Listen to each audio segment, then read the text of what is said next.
What's up, everyone? I'm going live right now with Ground Game LA, helping raise funds for their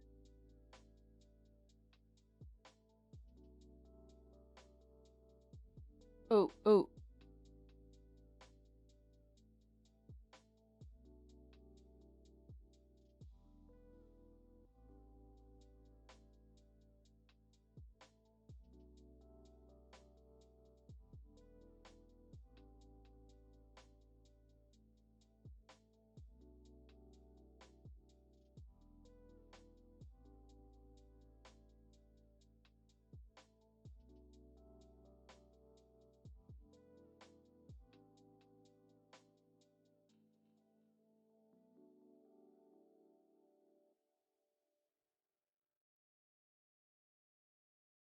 Oh, you heard me.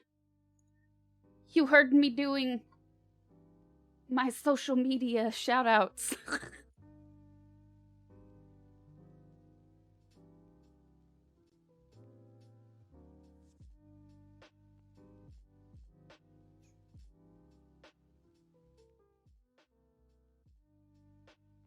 What's up, everybody? How's it going? Lucky number 13. That's right. Whew. Okay. Long day, people. Long day. I hope everyone's doing all right.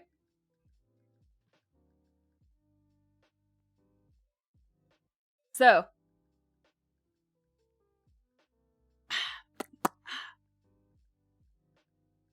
because I started so late today, this campaign will be running until December 22nd. What campaign is that, you ask? We're raising money for Ground Game LA. If you guys don't know them, you need to know them. We helped raise money for them back in April as well. We raised over 12 grand for their mutual aid fund. And now tonight, I'm joining as a guest on their weekly show that they do. So we're going to do a co-stream. We're just going to let you all get to know Ground Game LA. And if you haven't seen already, we do have the donation links up where you can donate to them directly. There it is. You can use any of the commands: donate, tip, tips. All of those commands will bring you directly to the tipping page on Tiltify. Those funds go directly to them, which is awesome. Their stream starts in basically 5 seconds. And I'm just going to message them really quickly to double check at what time they want to bring me on.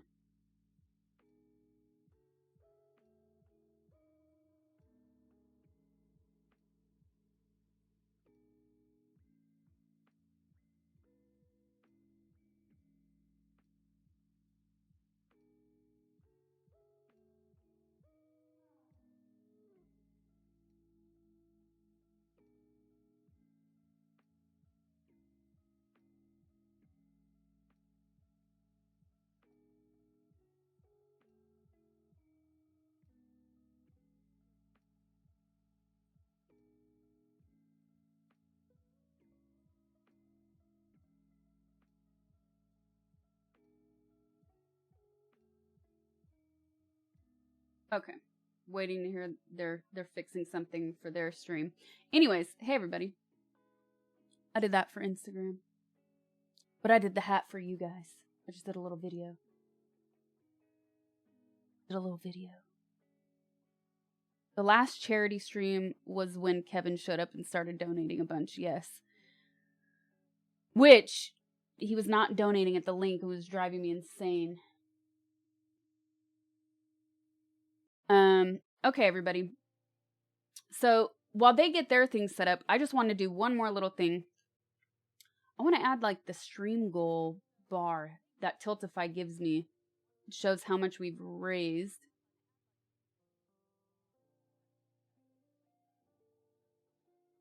Campaign.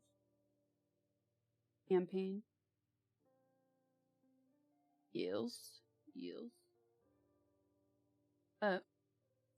Basically what I'm trying to do is get a progress bar, which Tiltify usually gives you.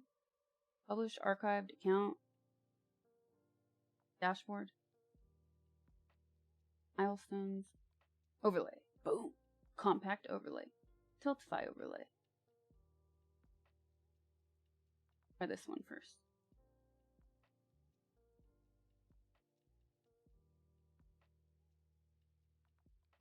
Alternative hippie. We're not doing sub goal related stuff today because I'm doing a co-stream for charity. So this isn't about me. It's about us and them and the world. So I'll still be doing regular shout outs and everything like that, but we will also be doing the adventure door. Of course we will. We cannot forget that.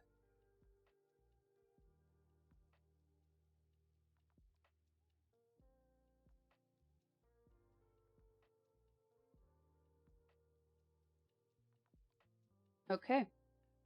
Here we go. Should I put this? Bottom?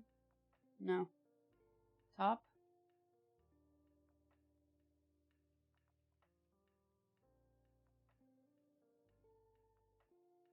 Top? I wish they'd let you customize these overlays. But hey. Hey.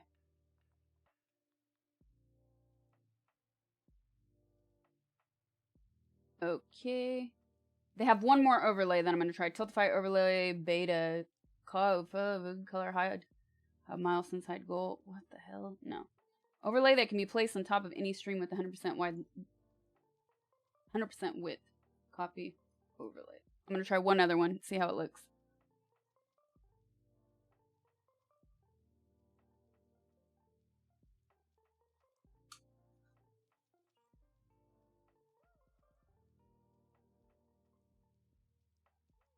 Oh, that might be nicer. Let's see.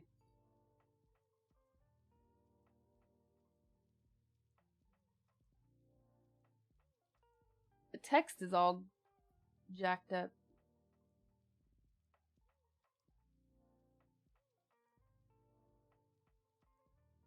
No.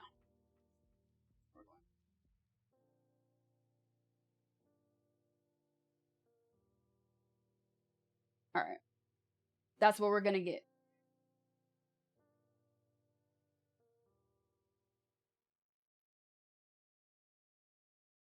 Okay, you guys. So, I hope everybody's doing good.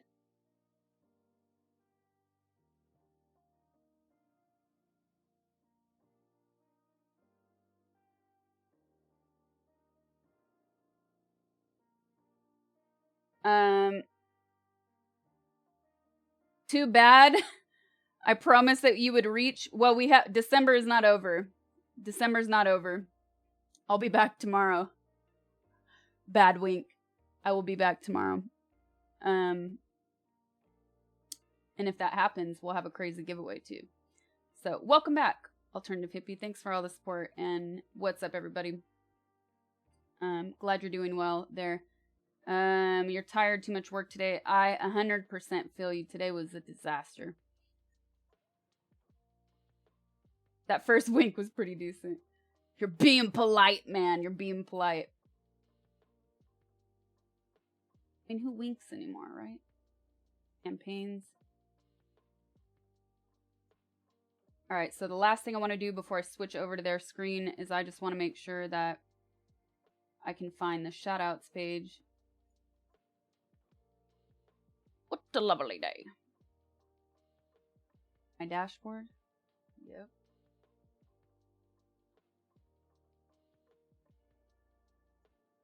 Dashboard. Messages.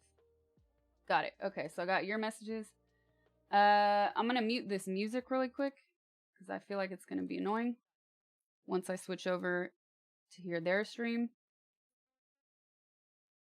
Alright, so it looks like they're going. I'm gonna open up their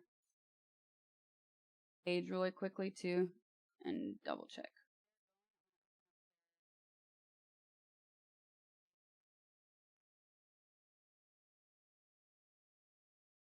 Yep, they're good.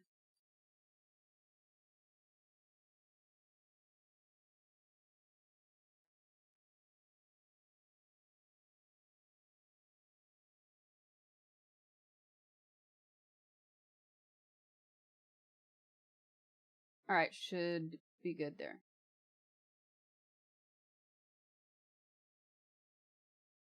All right, this should be much smoother than my tech errors with the co-stream with Jenny. So, here's what I'm gonna do, you guys. I'm gonna show Ground Game LA stream right now, and we're gonna watch it together. And at some point, they're gonna invite me over, and then we'll just hang out and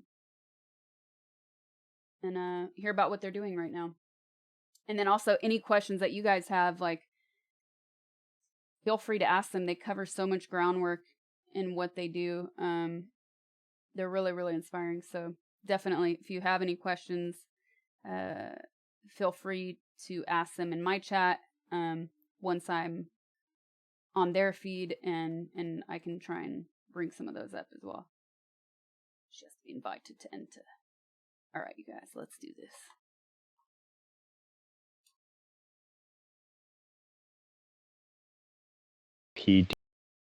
PDFR for facial recognition. And you can deliver public comment. The deadline is December 31st, New Year's Eve. Some of you may be observing, but that's a way to mark your calendar. So get your comment in before then. Speak out against it. We don't need to be giving any more power and any more surveillance powers to the police. And if you are a member of an organization, you can check the article, the public letter they put up on Knock, which I don't know if we can post that one up, but just go to knock.la and it should be there on the front page, open letter to reject, and you can sign on as a member, as a spokesperson for your organization. Ground Game LA has signed on, Black Lives Matter LA has signed on, White People for Black Lives has signed on. So do that and, fight back against the behemoth that is the LAPD.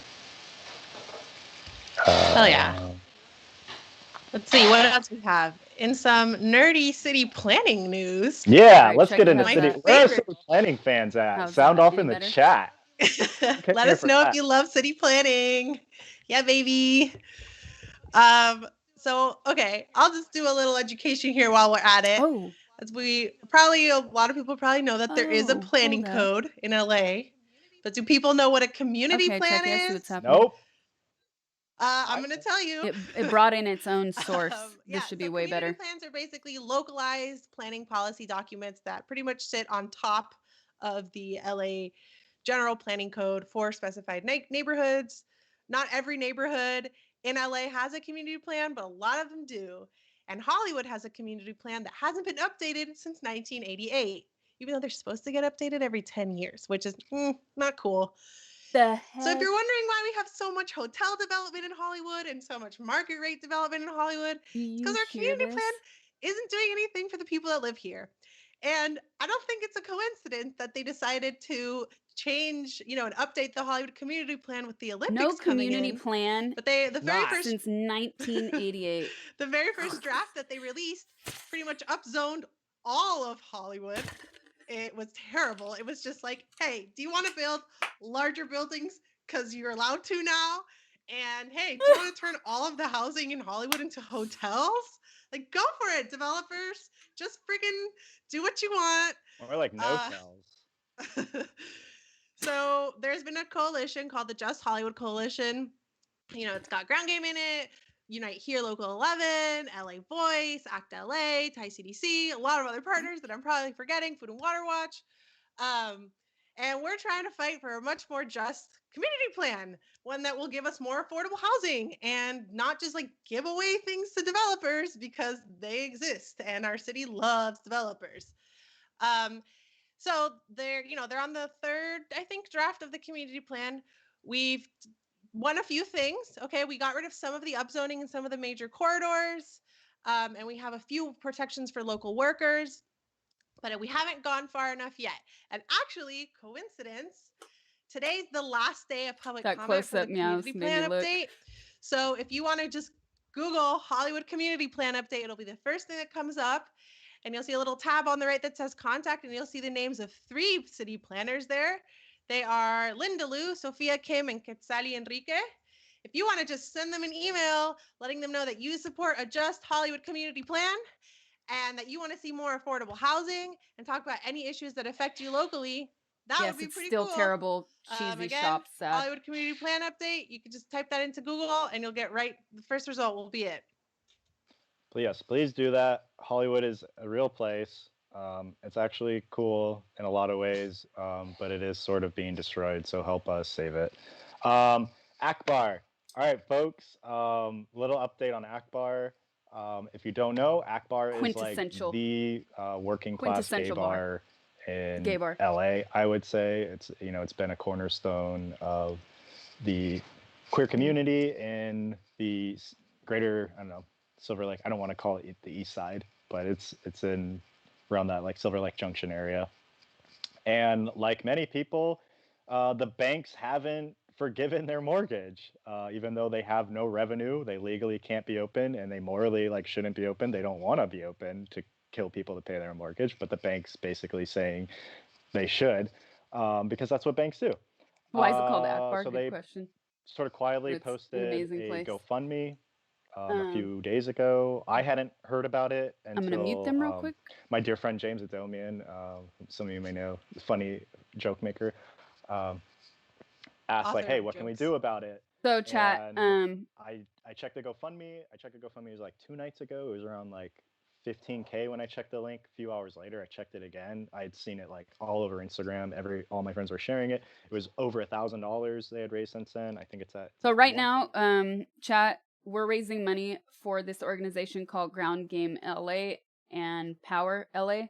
And what we're watching is this weekly show that they do going over local news, local issues, and then I'll join them. If you're wondering what the charity is about, you can just use the command charity in chat, learn more about the work they do. This is sort of the news portion of their talk show right now. And then we're going to join in together and do a co-stream. And any questions you have, of course, you can ask. But right now we're just watching their news together. Gentrification that's going to come when all of these small businesses shut down. This is something that a lot of immigrant-owned businesses and POC-owned businesses have already been facing. A lot of places have already shut down because of this, and they aren't coming back. And unless we, want every business on the corner to be an empty, vacant luxury housing unit owned by Blackstone, which is probably what will happen. Best case scenario, maybe we'll get a Starbucks out of it. Didn't we do a donation goal for this organization before? I did. Yes, I really like the work that they do. Cancellation and forgiveness, and that's something we have to. There's measures. I really like the work that they do, and we did it back in April of this year for their COVID mutual aid fund. What's up, Mike? How's it going? Sounds good. And also, obviously, we've been pushing federally for this, so keep doing that. Keep following Akbar. Support these groups. Mayo like help them organize. Reach out to them, and we're gonna work together to obviously like get the patrons of these places rents canceled, because even if they do reopen and everyone's saddled with 50 grand in like back rent that they have to pay, no one's going to be able to go get incredibly strong gin and tonics from Akbar. So we're going to work hand in hand with these places. I'm here for the gin and tonics. Yeah. I mean, I feel like I donate a little to the GoFundMe. I feel like it's the least I could do for all the like long pours I got at Akbar, and the free poppers. But that's like some local news, and I feel like that hopefully that really shines a light on the this issue that we've been pushing for months now. This is about not siding with the banks. The banks are gonna get bailed out anyways. They always do. Nothing's new there, right? They don't need that mortgage money. Money isn't even real. They don't actually have any money. So Yeah, let's get mortgages canceled, save all our local beloved cherished bars so that we can party when the pandemic ends. Party All when the right, so now pandemic on ends. to some important news. I don't know if we're ready for that, but do we have time for a reality TV update? Yeah, let's talk about reality TV. What have you been watching while you've been sitting at home all day? Twitch. The Bachelorette, duh. Time in, folks. What are you watching? We're watching The Bachelorette. We're watching back episodes of The Bachelor. We're watching The Hills. We're I watching don't believe it. Kardashians. We're Yep. watching Simple Life. Let's get them all in there. I just got voted off The Bachelorette. I know a lot of you will be sad to hear. So sound off in the chat if you think that John looks like Ben from The Bachelorette. Just got sent home last night. It was really tragic. Obviously, Tayshia is the coolest Bachelorette there has ever been. I'm a huge Tayshia fan. Team Tay. Team Tay. Here we Who go. You know, last night's episode, Who did she say, She sent me Ben? home though. I don't watch The Bachelorette. My connection's bad. Is this? Do I look like Ben now? Let's look up Ben, you guys. You're both vets. It's also like, yeah, that's like what do you call it? His card. He's a veteran. He's not like, oh, like here's like my job or whatever. He's just like, no, I'm just a veteran. He's like a professional veteran. Hey Ben, join About Face. Yeah, join About Face, Ben. He's from Venice too. Ben Smith. We stand reality TV here. Should we talk about COVID? Okay, yeah. Unfortunately, we're running out of we need a full segment for this, maybe next week. So yeah, we're gonna move on to COVID coverage. He does kind of look like him. We're gonna bring on our good friend Tim. Timmy, give it to us. Give us the news. John does kind of look like him without hair. News, John, as you flagged. Unfortunately, it's not exciting as public planning. Get him off. Or urban planning. But yeah, so COVID is raging in LA County, and I kind of want to flag this because Sasha Grey, who's going to be on later, is helping Power raise some money. Power is running a community health worker program because we need to keep our communities safe. And we're not going to do that through the state. So just to give you all kind of an idea of how bad things are and why you should stay home and watch all of this really good reality TV. Like that's the hook here, is we're hyping up reality TV so you stay home for Christmas. But today we recorded 22,422 new cases. See, this is another reason I love them, because they're funny. They have a great sense of humor. You have to have a good sense of humor. Cases of COVID just in LA County, over 1.5 million cases of COVID in the state of California. We're looking at 131 confirmed COVID deaths just today, which is a new record. So I'm laughing not at the record. I'm laughing I don't know what you all have gotten into to keep yourselves busy during quarantine. I started painting my thumbnails because I don't have the I started drinking. There we go. What about you, Tabs? What are you doing to kill the quarantine I've been binging reality TV. I've been petting my dog a lot. He has the same eyes. All sorts of binging, yeah. I got on the hard kombucha train. Wow, you're a really party animal over there.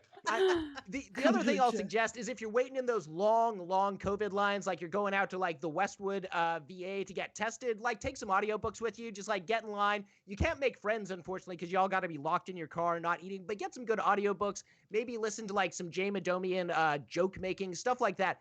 But the thing I want to sort of drive home before we hop to our main guest is we are in this together. Those of us that are in the working class are the people who are suffering, especially Black and brown communities, the people who are picking our food, the people who are working our service positions. If we want to keep them safe, we have to do the right thing and stay home. It sucks, but we're going to get through this. Now, they got the vaccine on the way. The populations that are being prioritized for that are frontline healthcare workers and nursing homes because they're the most vulnerable.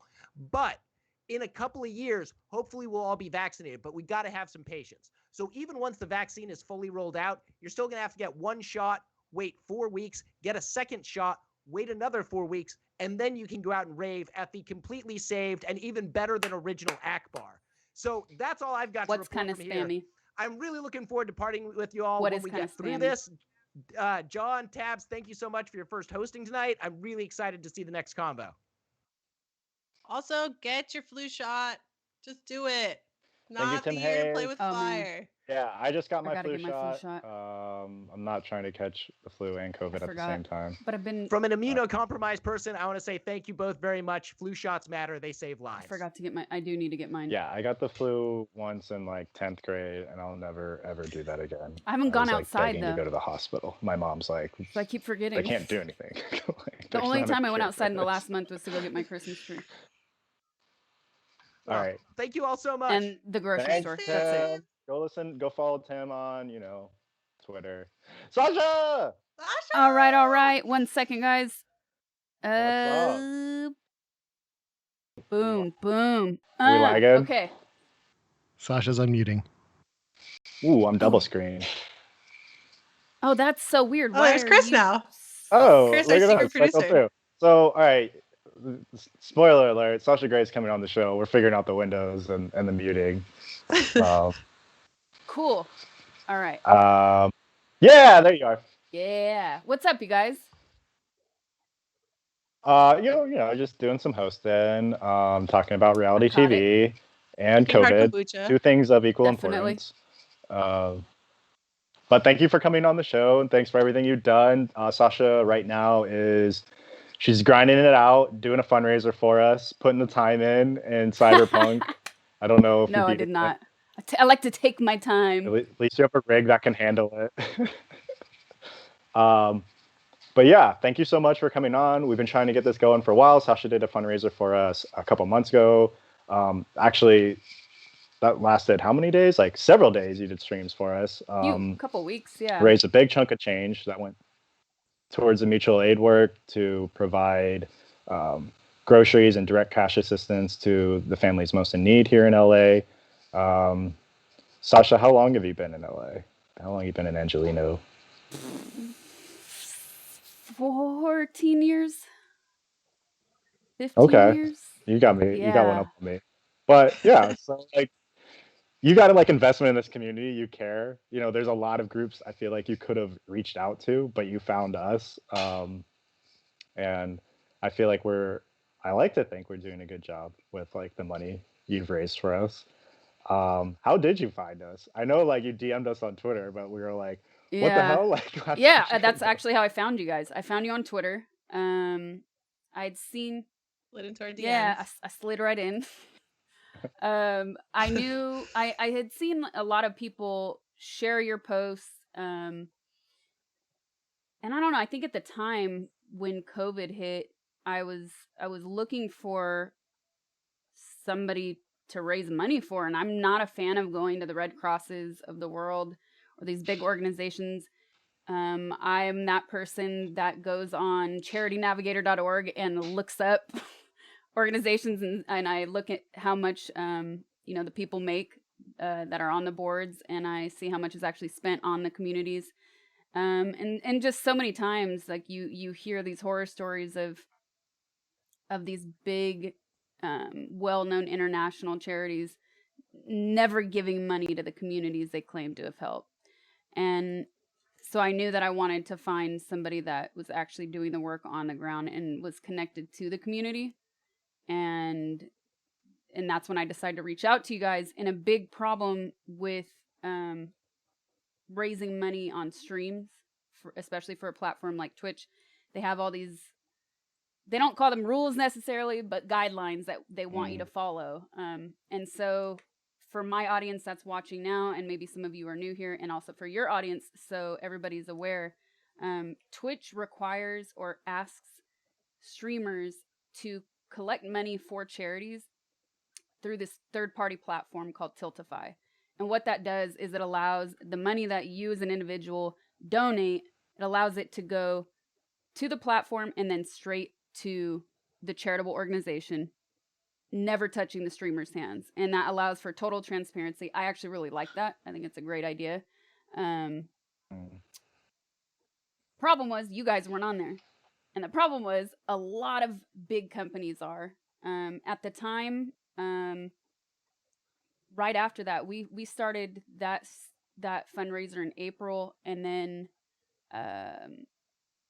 all of the BLM uprisings happened end of May. And I started looking at more charities to donate to. At the time, there was one Black focused charity on Tiltify, and I looked it up, and it was not true. They weren't transparent, so I was like, okay, I don't want to raise money for them. And so since then, though, a lot of different organizations have joined Tiltify and have become available, which is a great thing. Hopefully bringing more light to causes that really do need help. Sorry, that was a long ass answer, but that's how I found you guys. And I wanted the people to know. Yeah, that's what you're here for. What's up?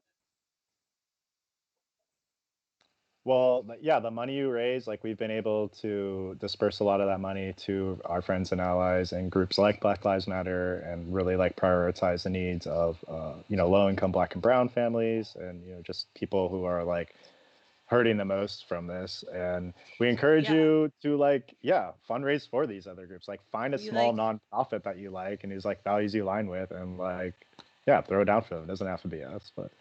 Yeah, I think one of the coolest things we did, especially at the height of when it first started, it keeps going up and down, but was we were one of the few groups that were doing direct cash aid to people who needed it. So like there was a lot of folks out there who were like, I am about to lose my phone, can't pay my phone bill or my car payments or, my power.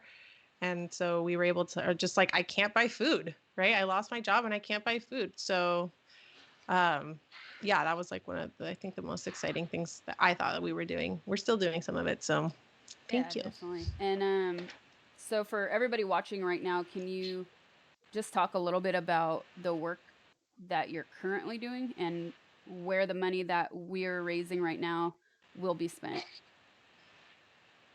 So the money we're raising tonight, it's going to Power, which is where it went last time too. But then it went to specifically to the mutual aid work that was going on.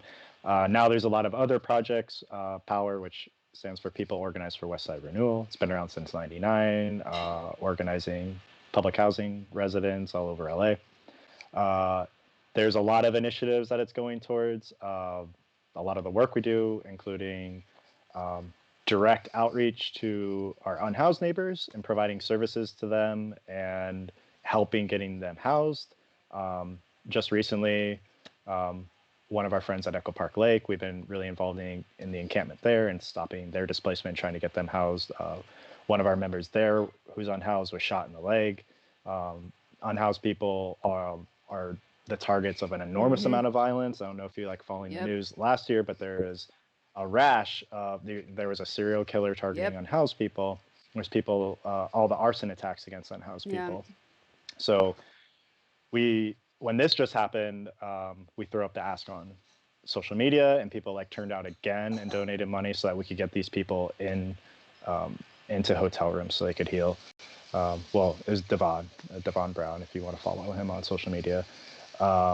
And we've been able to raise enough money to keep him up for a few weeks at least. And that's like great news, but that's like some of like the very like real, like no bullshit like stuff we're dealing with, and like your money's like helping us pay for these things.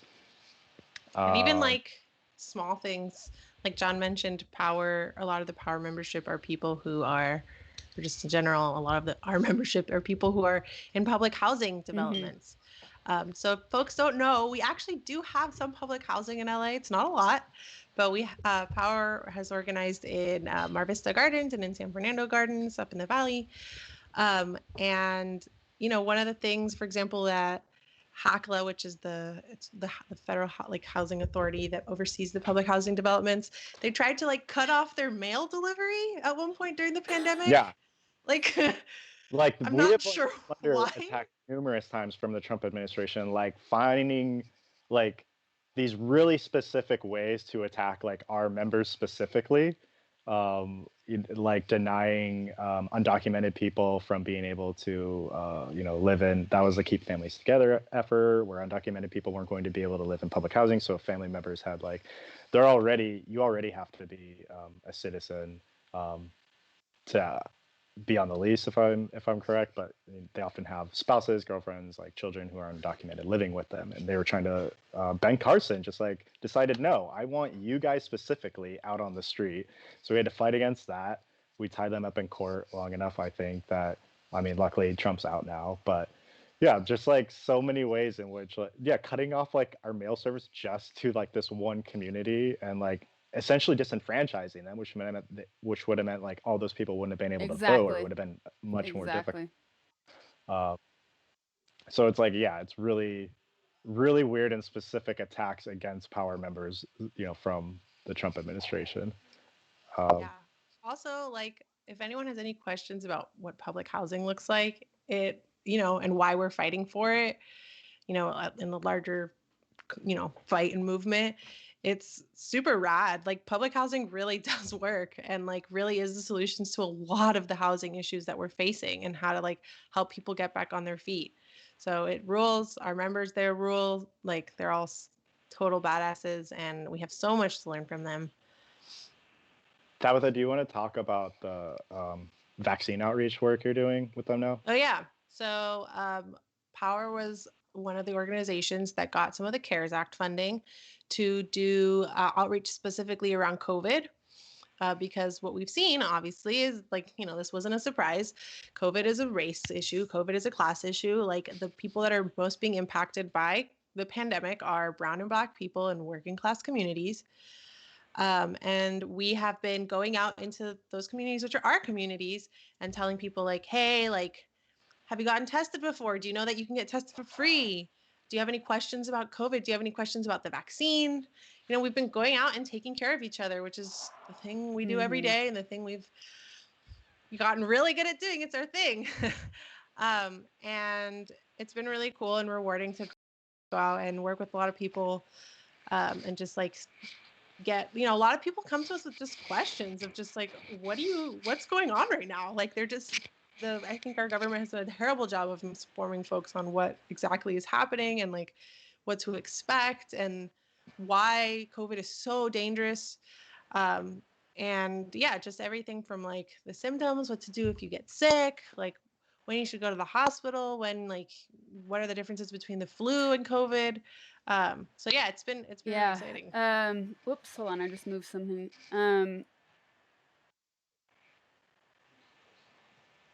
So, boom, had to fix that overlay right there.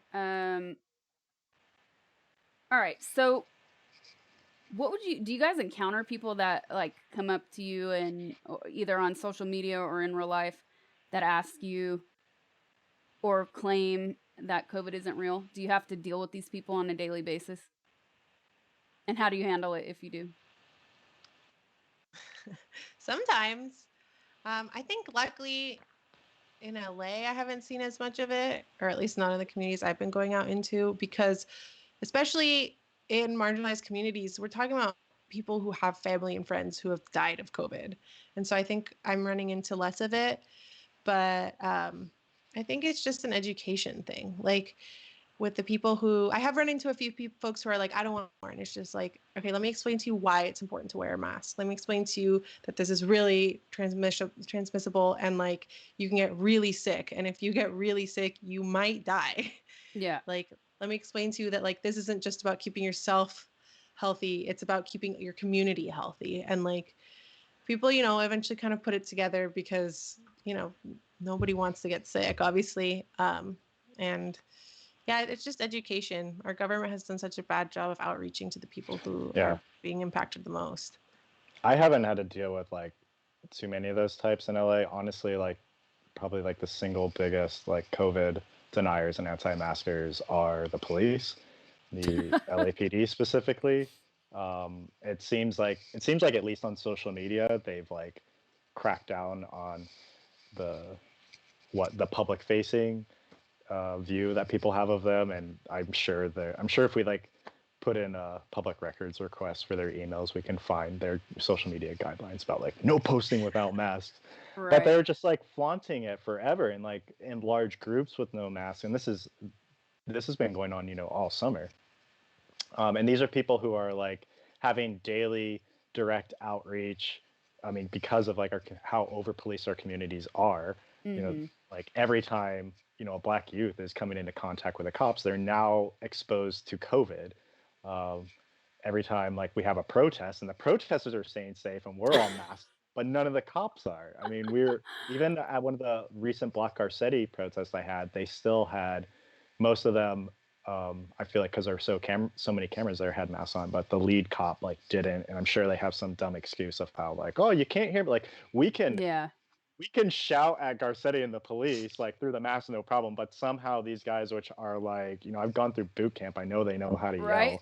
Right. They can't hear each other with like a cloth mask over their faces. So that, along with the jails, the contact police and sheriffs have with prisoners, the going to jail is often a death sentence for people. And the fact that we haven't taken more steps towards emptying our jails just means that law enforcement is coming into even more contact with COVID and then spreading it back into the community. And that if you get arrested, you can be completely innocent. You can be like wrongfully arrested or just arrested for like bullshit fine or something, and you might just like die of COVID in jail because we're like, it's more important for us to like have you in prison over like a $50 unpaid fine, Right.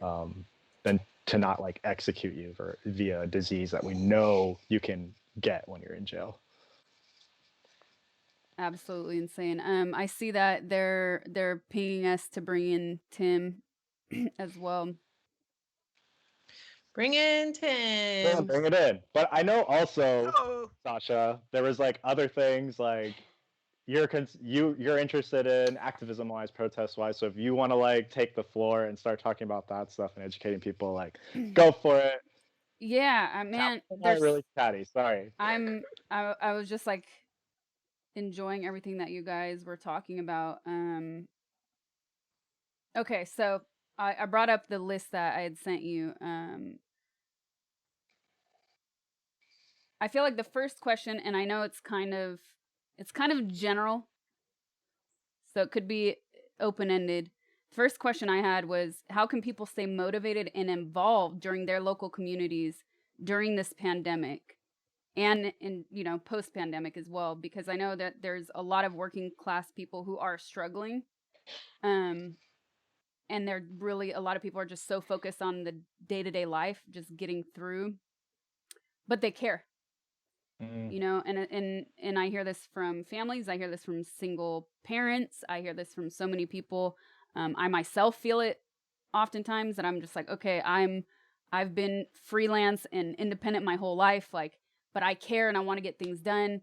And some days I just feel so overwhelmed. I don't know which direction to go in. So I do what I know best, which is use the power of my social media and my audience to help spread important messages, and then also times like this start charity drives as well. But I don't know if you guys have any advice for like staying motivated, or if somebody doesn't know where to start, like where could they start to get involved? I'll hop in since I just joined. One thing that Mutual Aid LA has been doing is forming neighborhood pods. So you can get together with your neighbors and start protecting each other and start coming up with ways to just check in with each other, make sure people are doing okay, deliver supplies. But I think the main thing to avoiding burnout is learning to trust your comrades and learning to trust your friends, because we have this weird idea that the world stops spinning if we're not constantly working and productive. And we kind of need to learn to cut back against that and trust the folks around us and start establishing those connections. And that's as simple as just knocking on a door and talking to your neighbor. That's a tough one. People are more antisocial than ever, even before COVID. Like, I don't even know the last time I talked to my neighbor, I mean, but I think it will take initiative from a lot of people. And what about, I think that's like the easiest. I mean, that's my like canned response to when people are like, how do I get involved? Get to know your neighbors. What do you care about? Literally just bake some cookies, hang them on their door, leave a little note, just say hi, what's up? Can I help you? That's ultimately what it comes down to. It's just like build community, get to know the people around you, and together you'll figure things out. I mean, how have you like stayed in it, Sasha? Like what's the stuff that's like helped you stay active? I've ignored like a lot of life's basic things, and I've just put my energy into like staying informed. Okay, folks, please take care of yourself. Don't follow me. Like, I'm the worst advice. So half that question was about like, hey, I guess you kind of said it, Tim, like how to avoid burnout. And I guess I guess the one way that I've been avoiding burnout is like sometimes just shutting off social media and just only using it like when I'd have to be like, I mean, Twitch is social media, but Yeah. it's different. It's its own thing. So I'll just use it to say, okay, I did this and I have this video, and then I log off and I ignore stuff. Otherwise, I would definitely be even more burned out. I just deleted Facebook. Yeah, Oh, no, there's God. there's Cheers. something one of our organizers, Kendall, says a lot.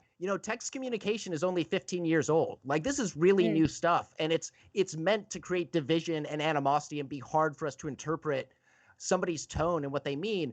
Getting away from text communication can be really, really healthy, and like it's all about just getting back to basics, I feel like. And what was Yeah, what was the organization you said? You said there was an organization building these neighborhood pods. Oh, Mutual Aid LA. So you can go to Mutual Aid, yeah. mutualaidla.org. Mutual Aid LA project. Yeah, but that's the website. I think that okay. I think that's great because another thing that I found, and I hear a lot of people complain about, is apps like Nextdoor and what's the other one? I mean, they're basically Citizen, probably. Citizen. Yeah. These things are so toxic. They're a breeding ground for racism. Nothing ever gets done, and it's full of people with too much time on their hands that don't actually care about creating change. And they It's just literally like, do you only want to know the bad news in your community? Yeah. Like, join Nextdoor. Yeah, it's really sick. So I think that's really like, cool. NIMBYs complain about kids in hoodies. Like, I Yeah. guess it's useful for that. Yeah, like we haven't learned anything. So okay, for those of you in chat that are paying attention or didn't hear what that was and you want to know again, it's mutualaidla.org. You can check that out if you're in LA. If you're not in LA, I have a bunch of links that I put together back in April. I think I know it was from you, John, and then a few other people I know, but depending where you are in the States or around the world, I put a document together that has different links where you can access similar groups in your community and get in touch with people that do similar work.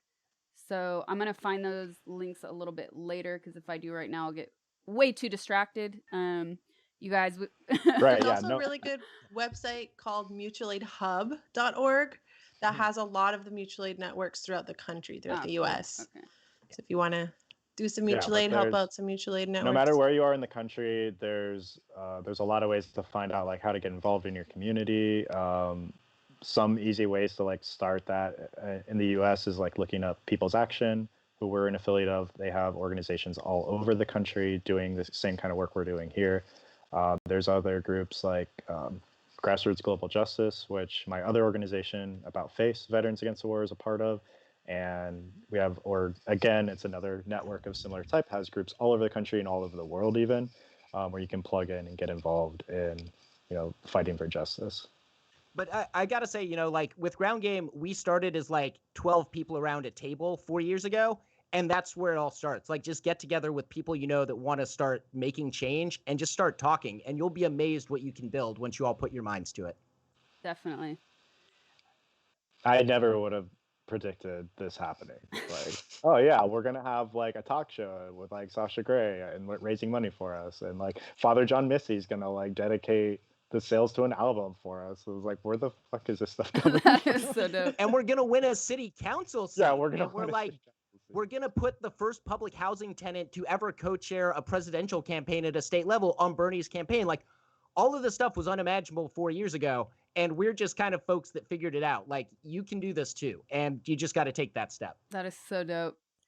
Okay, so I actually want to read something, and I don't have the context, so sorry about that in advance. But somebody from my chat, One Green Goat asked, I remember us talking about Garcetti's Olympics plan that could house people, and I know how we all feel about him in general, but if you could elaborate on that and where that stands as of now, that would be great.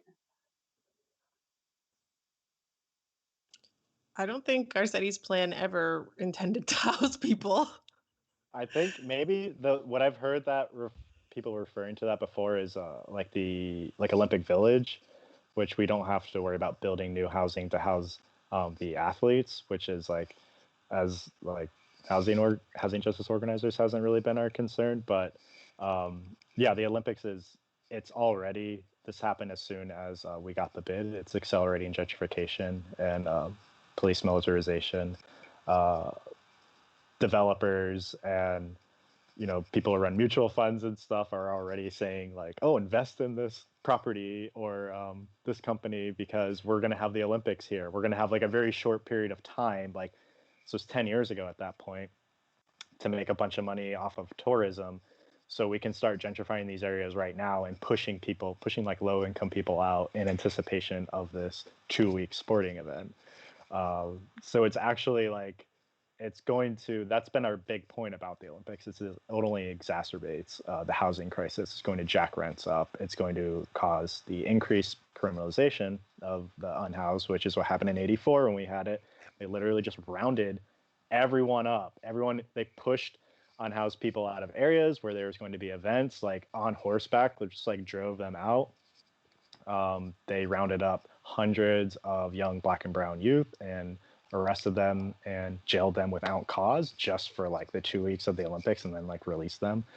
So yeah, it's like, if you like sports, I mean, the Olympics aren't good for athletes either. Like they're not getting paid, they're not being taken care of. There's like rampant abuse of these athletes. So I feel like if you really do like sports and you like the Olympics and you like these athletes, like there's ways to have sports and to like support these athletes without destroying like whole cities in the process. It's what it did to Rio.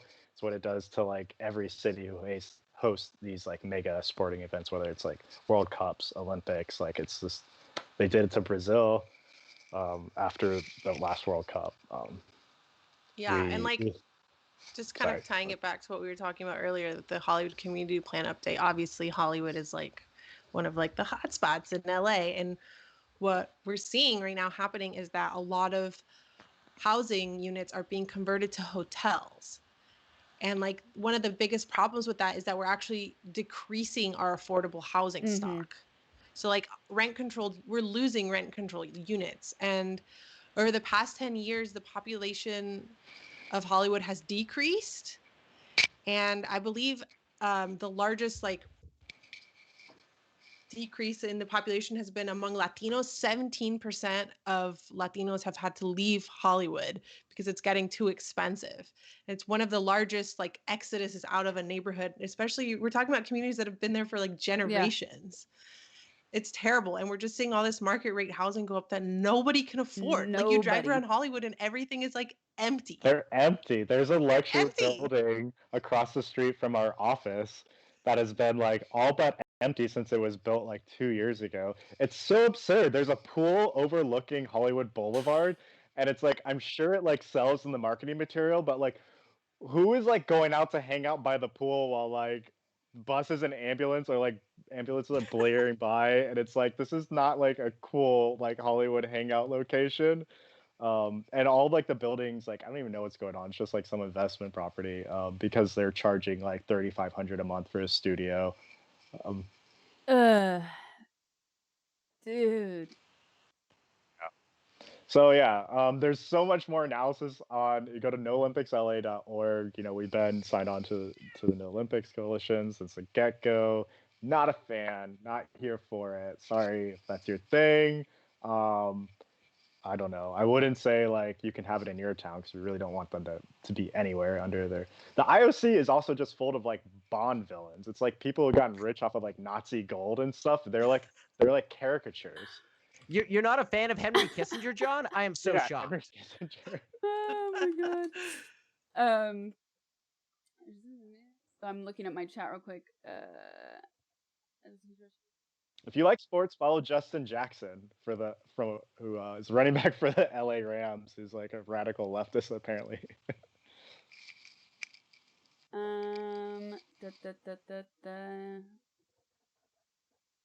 Talk a little bit about the anti-vax stuff that's been going on. Yeah, do we have anti-vaxxers in the chat? I don't know what to tell you, folks. Just get a vax. Yeah, I don't know. I don't want to make fun of you. That Let's doesn't help, actually, I but- do have a question because we were listening into the first part of your stream before I joined in. So, are you all going to get the vaccine, the COVID vaccine? Not, Yes. but Yes. sorry, I I would speak be slow first sometimes. if they. Are you going to get it right away? Yes. When I it's would, like- available. Yeah, I would prioritize like the people who need it more than me. I've been like, Yeah. I barely leave my house, but as soon as it's available, I'm not gonna. And like I gotta say, like I'm a type 1 diabetic, so I get lots of vaccines. I always get the flu shot, but I'm also an EMT. So like I'm gonna be first up to like get this. It's gonna be part of me like being able to do the work, because 90% of medical calls in LA County or 90% of 911 calls in LA County are for medical, and most of those are for COVID. Like right now, we have less than 0.5% of our ICU beds. Like if you get in a car accident right now in LA County, we don't have a Yep. bed for you. Like the vaccine is going to save lives. And we have two choices of the vaccine, whether you get the Pfizer or the Moderna. They seem about 6 of one, half dozen of the other. There are legitimate reasons to not get the vaccine, and we'll be studying this. But this is the fastest we've ever developed a vaccine Yeah. in world history. You know, the last was measles, which took 4 years. So this one taking less than a year is insane. There are some reasons to like be a little bit skeptical, but honestly, it does more harm than good. But it's going to be 2 years before we can vaccinate everyone. Wow. So there's going to More be some good time than to study harm. it some more. Yeah. So do you? I mean, when I was in the Marine Corps, like you go through boot camp, they shoot you full of like anything they want. They'll literally use you as like test dummies. So there's probably all sorts of crazy shit in me. So I don't know. I'm used to this stuff. It means if I can get back to like Akbar and stuff, Seriously. I don't care. You know, I can have like a good year before the vaccine kills me or whatever. I'm sick of this. I'm ready to get vaccinated. Yeah, I'm definitely not an anti-vaxxer whatsoever, but I am a little bit concerned about being one of the first people to take it, because I feel like I'm that person that always gets those side effects. So like, oh yeah, 0.001% of people experience this, and then I will be one of those people. And considering that I've basically been holed up at home, I'm like, should I wait like a few more months? I'm not going anywhere. Just lift some doorknob. I mean, You know, like- like pull up some used chewing gum under desks, and you'll build up that immunity. like the reality of the situation is that there are people getting the vaccine now. So by the time it becomes widely available to the public, it will already have been months of people getting the Okay. vaccine. Like millions of people would have So gotten you think it. it'll Yeah. roll out So to frontline first, and then public? Oh, so yeah, it'll go in that order. Okay. yeah, there's like the county has the Department of Health has put out like a whole plan on how they're planning on rolling it out, because unfortunately our federal government didn't buy enough vaccines for the entire population of this country. What? Let's go to Why Europe. did they do that? There's also issues with like the Pfizer vaccine, which is slightly more effective, requires super cold storage. So it needs to be stored at negative 90 degrees Celsius, which is like super cold. So cities like LA can handle that. But smaller parts of the country, they don't have hospitals with that kind of super cold storage. So a lot of it's going to Wow. be regional. A lot of it's like you'll have more access if you live in areas of wealth. We're seeing the same classism and racism inherent in our health system Yep. kind of replicated in this. And that's one reason like we're pushing people to get vaccinated in public housing, because they're generally the last folks to get these kind of interventions, and they're the ones that need it Yeah, most. definitely. Also, like if you think about the amount of like chemicals and crap you put in your body anytime you eat like any fast food, like any chips. And it's like, do you have any idea the vaccines that are going into Yeah. the cows of the beef Yeah. you're eating, and you're getting those chemicals, like you're getting I those saw a vaccines. super funny meme that basically said exactly that. It was like, no way, I'm not getting that. It was a super anti-vaxxer meme making fun of anti-vaxxers. Like, no way, I'm not getting that. And then it shows them getting like a cut of steak. Like, but hey, this cow pumped full of hormones. I mean- yeah, no problem. If you had the KFC double down at any point in your life, I think you should just, give up any pretension to healthful living. Oh, I love that. Listen, what even is health? Okay, like do what you want with your body. If you want to not be in a pandemic anymore, get the vaccine. I want to go out and see my friends and party at Yeah. Akbar. Like, Um, I want that gin and tonic. Do you guys have the link about the two different vaccines and the efficacy? Because you said the Pfizer one is slightly better, Tim? Yeah, I mean, so right now they've had two very like small trials. I'll Google this in a second, Want but the good shit.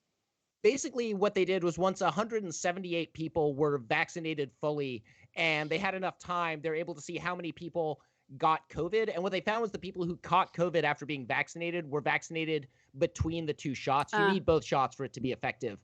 The Pfizer vaccine is like 95.5%. The Moderna vaccine is like 94.5%. So it's a very small difference. A lot of the difference comes in how they're stored and how they're manufactured. The Moderna vaccine being easier to store and distribute, the Pfizer vaccine being a lot harder to distribute, but they're both based on like mind-blowing new bioengineering techniques that have to do with like mRNA and stuff that's like way above my level. But I'll Google that up. But like, you may not have a choice which vaccine you have access to, and it really won't matter that much, it looks like at this point, but that could change. So, take what we're saying as like guideposts and like keep doing your own research. Like Google is always there. Just read a lot of stuff. DuckDuckGo with DuckDuckGo. Yeah. That one too. But just like keep doing your own research. It's your body. You have agency. Make decisions that are right for you with the information available. Yeah. So use DuckDuckGo to search for Google.com, and then you'll be protected. At least, if you don't get the vaccine, at least your search history will be protected. Okay, what else did I want to ask you guys? I had a couple, one or two from chat. Somebody, LTA Scott asked, Tim, as an EMT, have you experienced any of the COVID-like symptoms? You seem relatively healthy, but you are at risk since you're diabetic. So I actually think I caught COVID when I moved back to LA, because I moved back the second to last week of February. And after doing 2 runs between Phoenix and LA and stopping all the truck stops, as I am wont to do, got sicker than I have ever been in my life, pretty much. And this was before testing was widely available. Nobody really knew the symptoms. I got super bad respiratory. I got super nauseous. I thought it was just my body freaking out as a diabetic. I get regular COVID tests about every week to every 2 weeks, and they've all popped negative, even after some secondary exposures. But it's a concern as I'm on the front lines, because you're constantly interacting with people, and you're interacting with sick people. Like, nobody ever calls 911 because they're like doing great. They're never like, come hang out at our barbecue. Like, just bring an ambulance. It'll be fun. We're always interacting with people that are like, could possibly be a threat. I'm more worried about stuff like tuberculosis. That's the stuff that really keeps me up at night, is running into a TB positive patient, because that stuff is super virulent. With COVID, it's kind of, we know it's out there. We know it's happening. We're being as safe as we possibly can. And it's really just about testing. And if you have an exposure, to then quarantine, which is a real pain in the butt, especially when the federal government isn't paying us to stay home. Right. Yeah, exactly. Also, I don't know if anyone's aware, there is such thing as a pneumonia vaccine. So if you are immunocompromised, talk to your doctor if you have one. If you can, go to an urgent care because it is possible. It's not commonly talked about, but since pneumonia is a common side effect of COVID, it might be worth getting that vaccine. And it lasts until you're 65. Yeah. And then around 65, you have to get it again. Yeah, it's very effective. The one thing I'll say is with COVID, it's when we first found out about it, we thought it was a respiratory virus and it just affected the lungs. We know it's a more full like pulmonary virus, and we're learning a lot about this virus as we go along. This is all happening much quicker than we're used to public health science moving forward. So things are changing fast, but take as many precautions as you can. And like, I'm a big fan of vaccines. I'm alive because of medical science. Without human analog insulin, I would have been dead a long time ago. So I'm a big believer in this technology, but there are risks to it, just like anything in life. I'm a big fan of the ban the vaccines. Check it out. Spotify. Oh, another thing I want to add, just because you kind of mentioned it, Sasha, is like the LA County at least has committed to making the COVID vaccine 100% free. Like, regardless of immigration status, regardless if you have health insurance, like if you don't have money for it, doesn't matter. Like, if you live in LA County, you will get it for free. So like, hopefully please don't let that stop you like from going in just to get the vaccine. Cool. Okay. And then we got another question. I remember. No, sorry, that was the other one. I already read that one. Question: if a larger corporation, this is going back a little bit, if a larger corporation wants to donate, this is from a familiar user. Alternative Hippie, you were asking If a larger corporation wants to donate, are every documentation and so in order? Because otherwise big donations are hard to get. I don't quite understand. Oh, so we are a fully like legal C3, like Power People Organized for West Side Renewal. We file our paperwork. The IRS doesn't have any beef with us. We make sure to take care of that stuff because we do know that the federal government doesn't like people who necessarily do our work. So we make sure to dot all of our I's, cross all of our T's, check all of our P's and our Q's. So you can email us or get in contact with us. Yeah, and we have all the stuff. If you want to make a corporate donation, we handle that all the time, and we're more than happy to work with you or your employer to make that happen. Okay, cool. Thank you. I hope. As long as you're not like, if you work for Raytheon or like Lockheed Martin, it's not going to happen. I hope that answered your question, Alternative Hippie. If anybody is looking to make a really large donation, I actually encourage you to. I dare you, but I also encourage you like to do that directly through their website and contacting Ground Game LA, because that's just going to make it a little bit easier. Not having to go through this Tiltify platform. Tiltify, we're using Tiltify because I'm required as a streamer to have that on my stream in order to collect funds for them. That way the money never touches my hands. So I hope that answered your question. Somebody else. Whoa, what was that? We have one here too for Tim. Someone's asking in the chat if they should get the vaccine if they've recovered from a positive COVID situation already. I would say yes, because we don't really know reinfection rates. And so it doesn't seem like reinfection is very important, is very likely. It can happen. But we also don't know what the immune system response is like totally. And we don't know how the virus is going to mutate.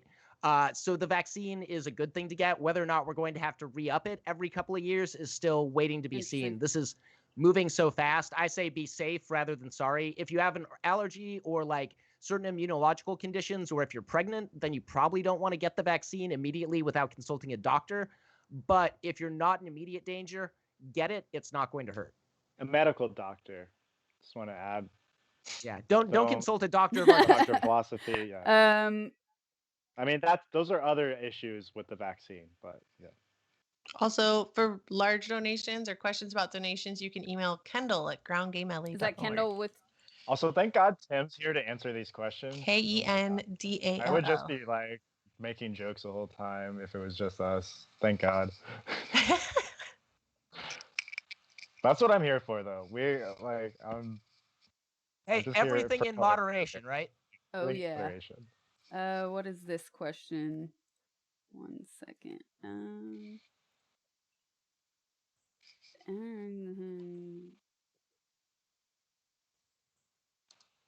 Okay, somebody's asking, are the mRNA vaccines that Pfizer and Moderna going to be making, will they be much more common in the future? Is this the type of vaccine we think is most useful, particularly within the timeline? I cannot answer that. That is so far above my pay grade, but it is cool technology, and I think we will see more of it, but like that is several steps above what I'm qualified to answer. If you think you have the answer, user, please organize with us. Yeah, that's something we're all just going to have to keep ourselves informed on. No idea. All right, what else? So you talked about housing issues earlier in your stream. We covered a little bit of that. I have a question for you, Sasha. Witcher 3, what build you go with? I haven't had anyone to talk about the Witcher with all summer. Oh, the Witcher build? Dude, you're gonna laugh at me. I didn't even focus on a build. I just played the game. That's fine. Yeah, you just enjoy the story. Hey, you went in with a story build. That's what we call it in the industry. And I got a good ending on top of it. So I wasn't watching. Which one? I got the ending where Ciri becomes a Witcher and he ends up with Yen. You went with I went with Yen. Yeah. I was happy. And then I did. Because did you do the expansions? No, I didn't. Because then, so I finished it like the week before Cyberpunk came out. And then I got a new PC finally, which is I've been saying I would do since like April 2019. So. Are you on TikTok? Technically, yes. I don't use it enough. There's this we'll like post it to socials or something. But there's this really good TikTok account that's just reviewing. He's like an electrical engineer, and he's just reviewing the electrical and like infrastructure from Cyberpunk 2077. And he's like, the bundling here is like very clean. That's good, but that's only a 10 amp whatever generator. It should not be hooked up to this medical I equipment. love it. It's like it's the best content to come out of Cyberpunk You're gonna have to 2077 send me that. beyond like the glitch stuff. That's dope. Yeah, the chat's going off with the COVID stuff still. They have a lot of questions for sure. Okay. All right, let's get But, back to the real stuff. Yeah, cyber. You didn't start Cyberpunk yet? No, I only have a PS4, so I'm just gonna wait till like the patches Okay. come out. Yeah, I started Nomad on Cyberpunk. It's dope. I did watch Johnny Mnemonic though, so I feel like I got a lot of that in. That's the prequel, right? It's the terrible 90s sci-fi movie that this game is I remember largely inspired from. Yeah. Oh man. Special Agent Johnny It's on Utah. Hulu. Well, I mean, I would say, yeah, like for real heads know the board game Cyberpunk with the dice rolling, and that's if you played that back in the day, then Yes. you know. I'm just trying to let like your viewers know like we're a bunch of nerds who play video games too, and we just had our D&D stream like a couple days ago. The three of us are all on. Well, I just joined for the special holiday Oh, cool. campaign. So you can watch us stream. We might be streaming Among Us. Wait, what's the one? The imposter one. Oh yeah, that's Among Us. I also want to get Disco yes. Elysium going just because I like communist Somebody, detectives. I think one of my mods was talking about Disco Elysium. Let me see. Or maybe somebody in chat. Yeah, if you're a fan of like Thomas Pynchon and like other weird like postmodern like lit stuff, like Disco Elysium just hits all the right buttons. Very point and click adventure, which I like because it's very low bandwidth. Not quite Monkey Island level humor, but it's good. Yes. Somebody, chat, do you guys remember who brought that up? Was it a mod? I should check that out. I have a Discord where I have like a game suggestions channel because I will never remember half the stuff people talk about otherwise. Disco Elysium, yeah, Ice Cold, that's the one. Please. We also did a new playthrough of Grim Fandango recently, the HD version, which is one of the greatest games of all time, and one of the only games where you get to organize dock workers, and it plays the Internationale. I have that on my PS4 actually. Let me know if you do a stream of it. Like we'll Yes. host you. We'll help you solve all the puzzles. Chat, do you guys have any questions about games or anything else you want to know about the work that Ground Game does?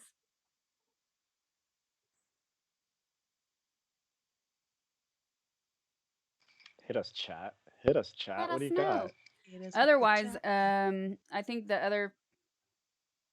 I think a lot of these issues like go hand in hand, whether we're talking about, displaced people because of the housing crisis, whether we're talking about COVID issues, people not able to pay their bills, and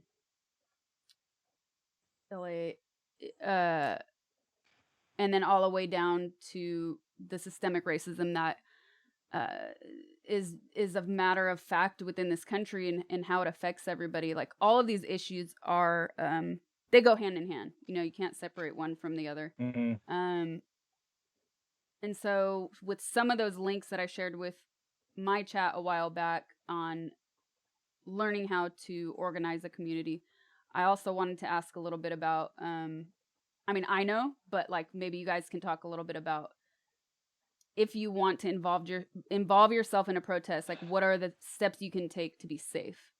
Because I think a lot of people, especially this year, they maybe for the first time went to a protest. I heard that from a lot of people. Like, this is the first time I did it. This is the first time I didn't do it. Because I can't. On several reasons I can't. For several reasons I cannot.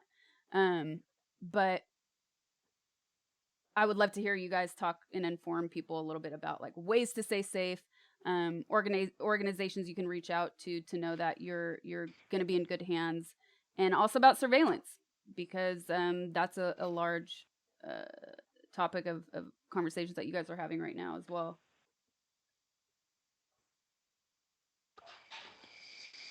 Yeah, I mean, I would just start off like not everyone needs to feel like they need to be out in the streets. Like if you can, I would encourage you to, but also like, know your body and your limitations and like there's other ways to help.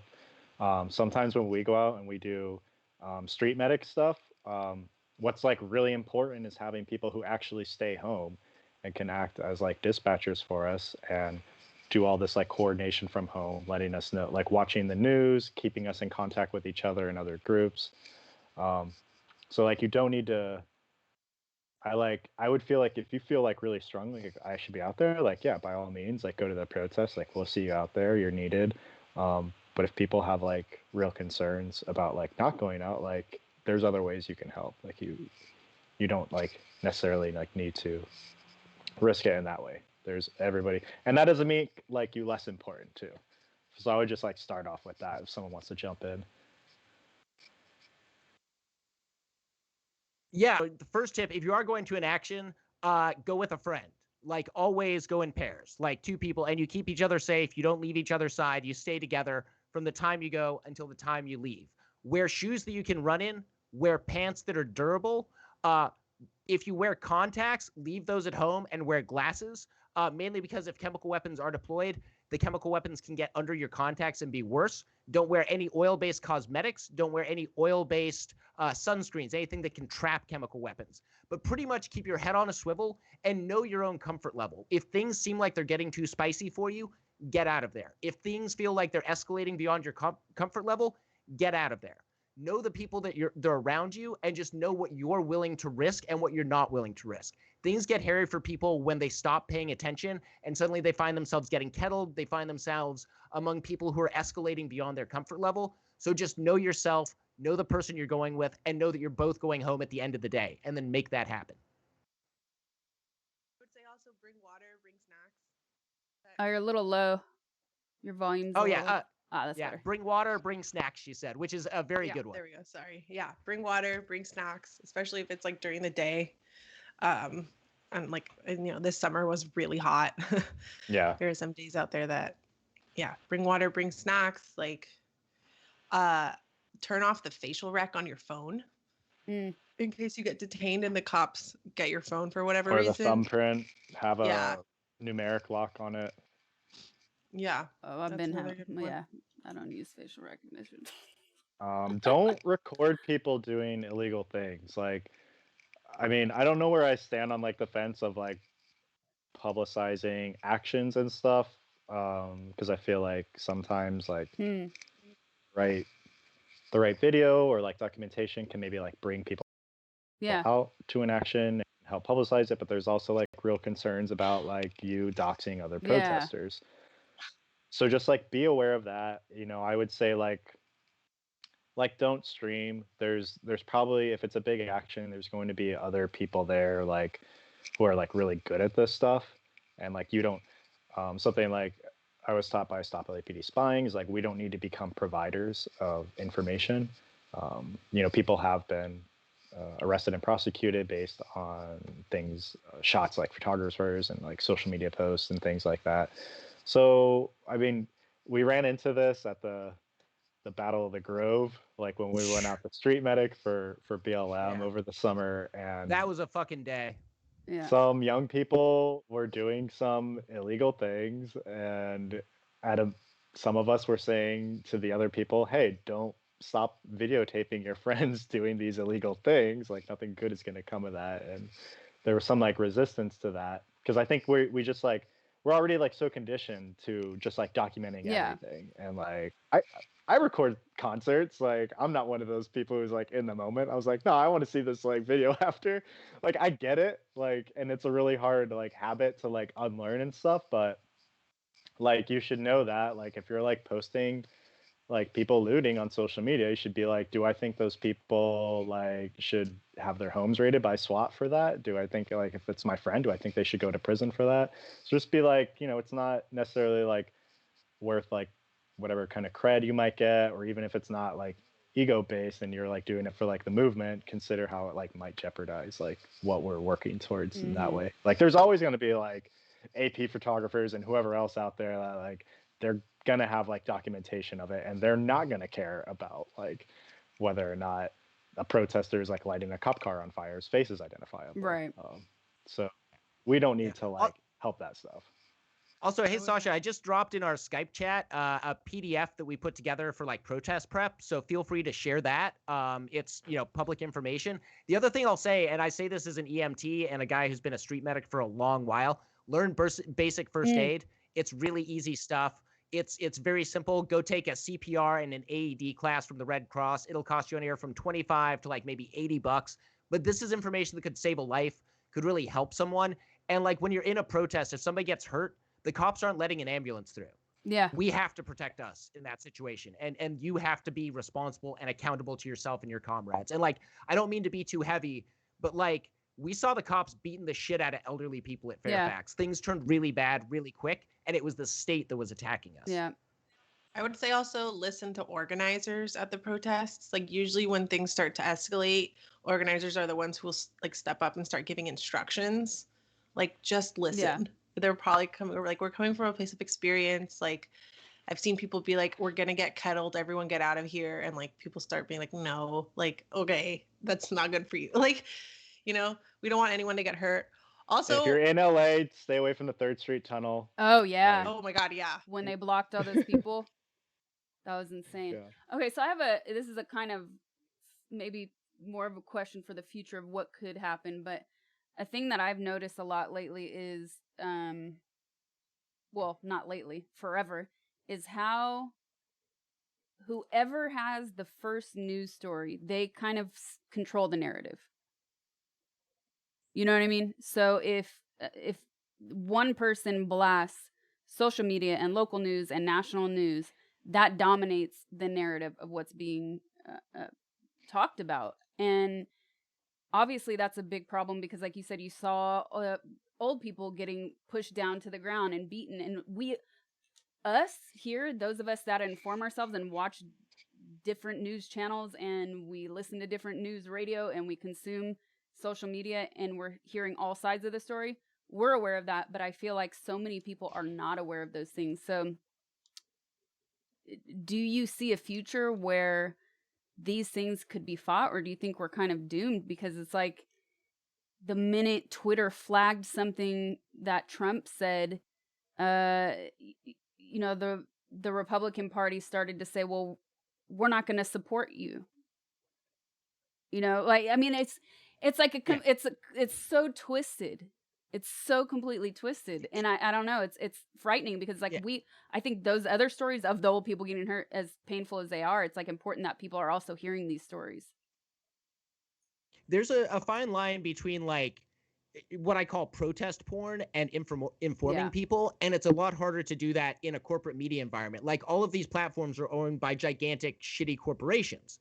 And there's no way around that at the moment. But one thing that we're doing at Ground Game LA is we built knock.la, and you can go to knock.la and check out our hyper-local coverage. And that's kind of the antidote as we see it, is building local, community accountable news sources. But it's really hard once a narrative gets set in the public mindset to push back. And one thing that we talk about a lot is we set the narrative. Mm-hmm. So when you see things happening, talk about that and make sure that you and your comrades are talking about the same thing. Make sure that you're not talking about like, oh, I saw this person get arrested for blah, blah, blah. No, don't talk about that. The cops troll Twitter. They troll Facebook. They troll Instagram. They have entire departments. Like LAPD pays hundreds of cops to sit around and surf social media and like follow us. Hey, how you doing, officers? Hope you're enjoying the show. But like, just be mindful of that. And like the best antidote to the surveillance state is, again, face-to-face communication. Know who you're talking to, know when you're talking to them, know the people you can trust. Got it. Yeah, and don't talk to guys in Dodger hats and baggy jeans. So we have another question from chat. A friend in Koreatown started Meals on Wheels with friends in the neighborhood to deliver food to the homeless. Does Ground Game do anything near Koreatown? Yes. I mean, this house right here, I mean, I like to think it's Koreatown. Technically, it's Westlake / Rampart Village, depending on how you look, but it's just on the other side of Vermont. Stealing that K-Town valor, John. I mean, I moved here right from K-Town, so I'm not going to give it up. But I would say they should check out K-Town for All, which is an organization we work a lot with. They're much love. But they specifically do outreach to unhoused people in Koreatown, and including like our neighborhood here. So even if you're a little outside of Koreatown, like you'll be covered. But they do direct outreach, providing services to unhoused people. I think every week. Every They weekend generally. turned into be huge advocates. Like, and there's some like nonprofits and stuff that like just give people food, which is like something that needs to be done. Like there's hungry people, but like doesn't mean you don't have a voice too and you can't use it. And like K-Town like isn't afraid to use their voice. I mean, they actually formed out of political advocacy to get a shelter built in Koreatown, and there's a lot of resistance there in K-Town. That's what they were born out of, and they continue to do a lot of political advocacy for the unhoused, like calling in, giving public comment, protesting. A lot of their members were also came over to the Nithya campaign to actually like put those ideals into action and get that stuff passed.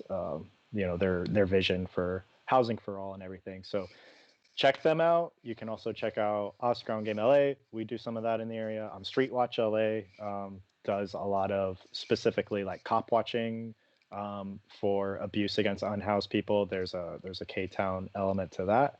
So yeah, check out those folks. Also check out Polo's Pantry.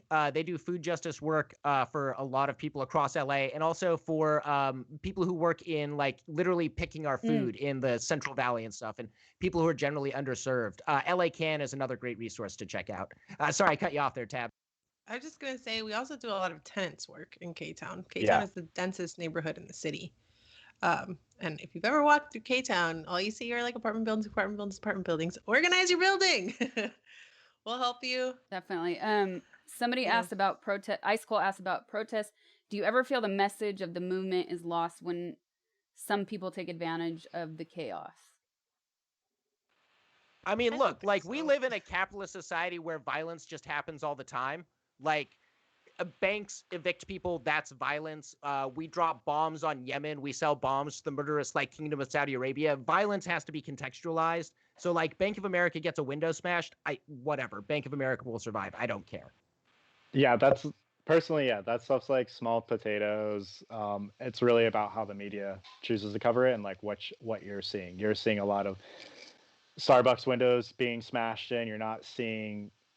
Has everyone here been like assaulted by the police at this point? Like, Tabitha and I were out together that first night. That was a Thursday or Friday when everything popped off downtown. Yeah. I was there. I thought I was going to take pictures for Knock and document it.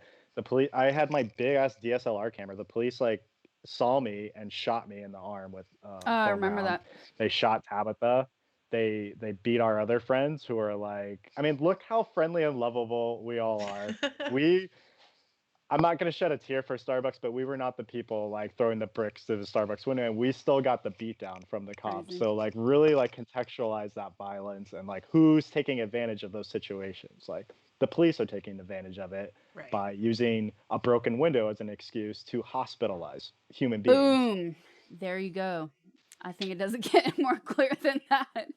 I think it was Grungy asked, do you guys think that hunger strikes could help in future police brutality protests?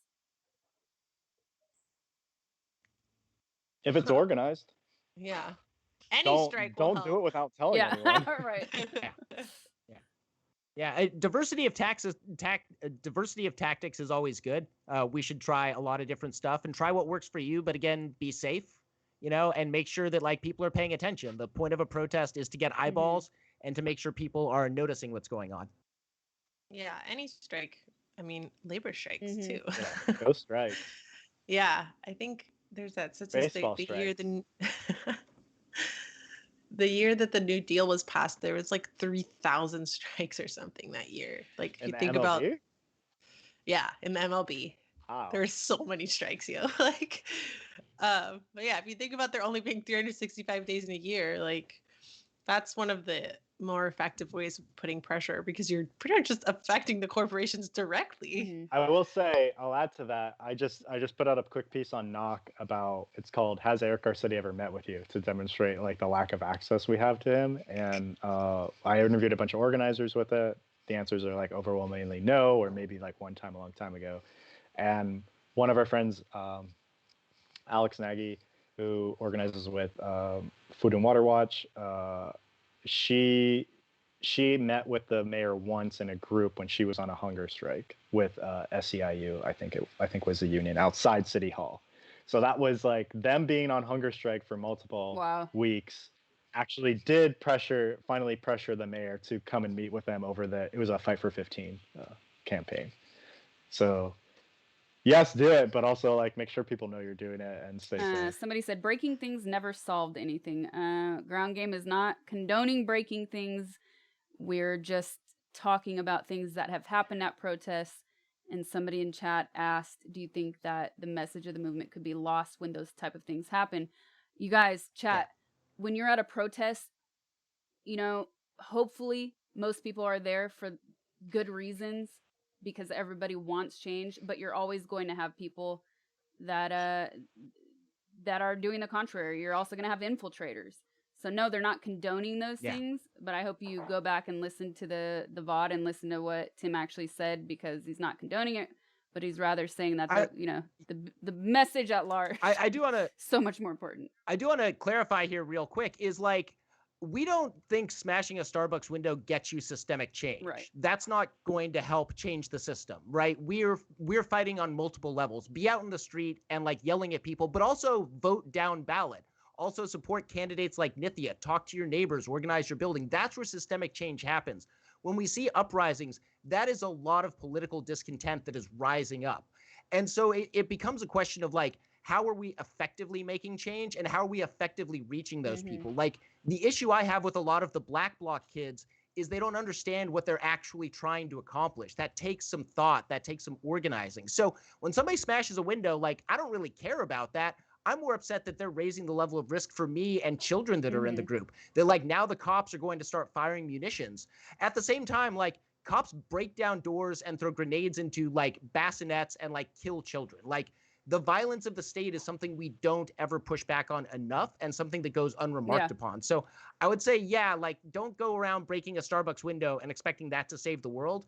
But also don't equate that with like the fact that LAPD is the deadliest police department in the nation. They've killed almost 700 people in 7 years. Yeah, like, if you're comparing like me thinking like my arm was broken to like a franchise owner having to drive down to Vernon to get a replacement window or fill out like an insurance form as like equal like acts of violence, like that's absurd. Like the guy who after when they went out to celebrate like the Lakers win, and the police are the ones who escalate. The guy who had to get like facial reconstructive surgery because the police escalated then, and like that is somehow on par with like the potato chips that got like taken out of a truck and distributed. Like those are like the same thing. If I don't know what to tell you. Like, I don't equate those two things. I don't think they're equal. I don't think they're worth mentioning in the same conversation. What was, by the way, to backtrack, you said, was it Colos LA that works with the Central Valley? Polo's Pantry. Polos. Polo. Thanks. Yeah, Polo's Thank Pantry. you. I want to check them out. Because that is one thing that, like, again, didn't get enough coverage is, you know, a lot of people were talking about essential workers, healthcare workers on the front line. But not enough people were talking about the people that are responsible for bringing us our food, and picking our food. Yeah. Also, the amount of people that have been forced to work. Pandemic, like when you think about retail workers too, like, yeah, what's been considered an essential? Child actors are essential workers right now. There are 5-year-olds in Los Angeles who are deemed essential workers. What is going on? Like, can we talk about that? Yeah. No, Nickelodeon just had a COVID outbreak on one of their kid shows. Young Sheldon just had a COVID outbreak. Like, we don't need TV shows. Like, it's okay. Hollywood can just button it up for a minute. Tom Cruise can. I think that was fake. I call fake. That's a publicity stunt, man. It went on for far too long. That went on for far too long. I was listening. I was like, nah, the audio is too clean. First of all, you don't get stolen bootleg audio of a secret recording. It was better than that clip from the Mummy that got leaked where they forgot to put in all the sound effects and stuff. So, oh man, what's that? Yeah, I didn't buy that. Good messaging, but I didn't buy it. A friend in Koreatown said, okay, wait, we went through that Polish Pantry life kit. Oh, cool. Shelter for Koreatown. Popping those.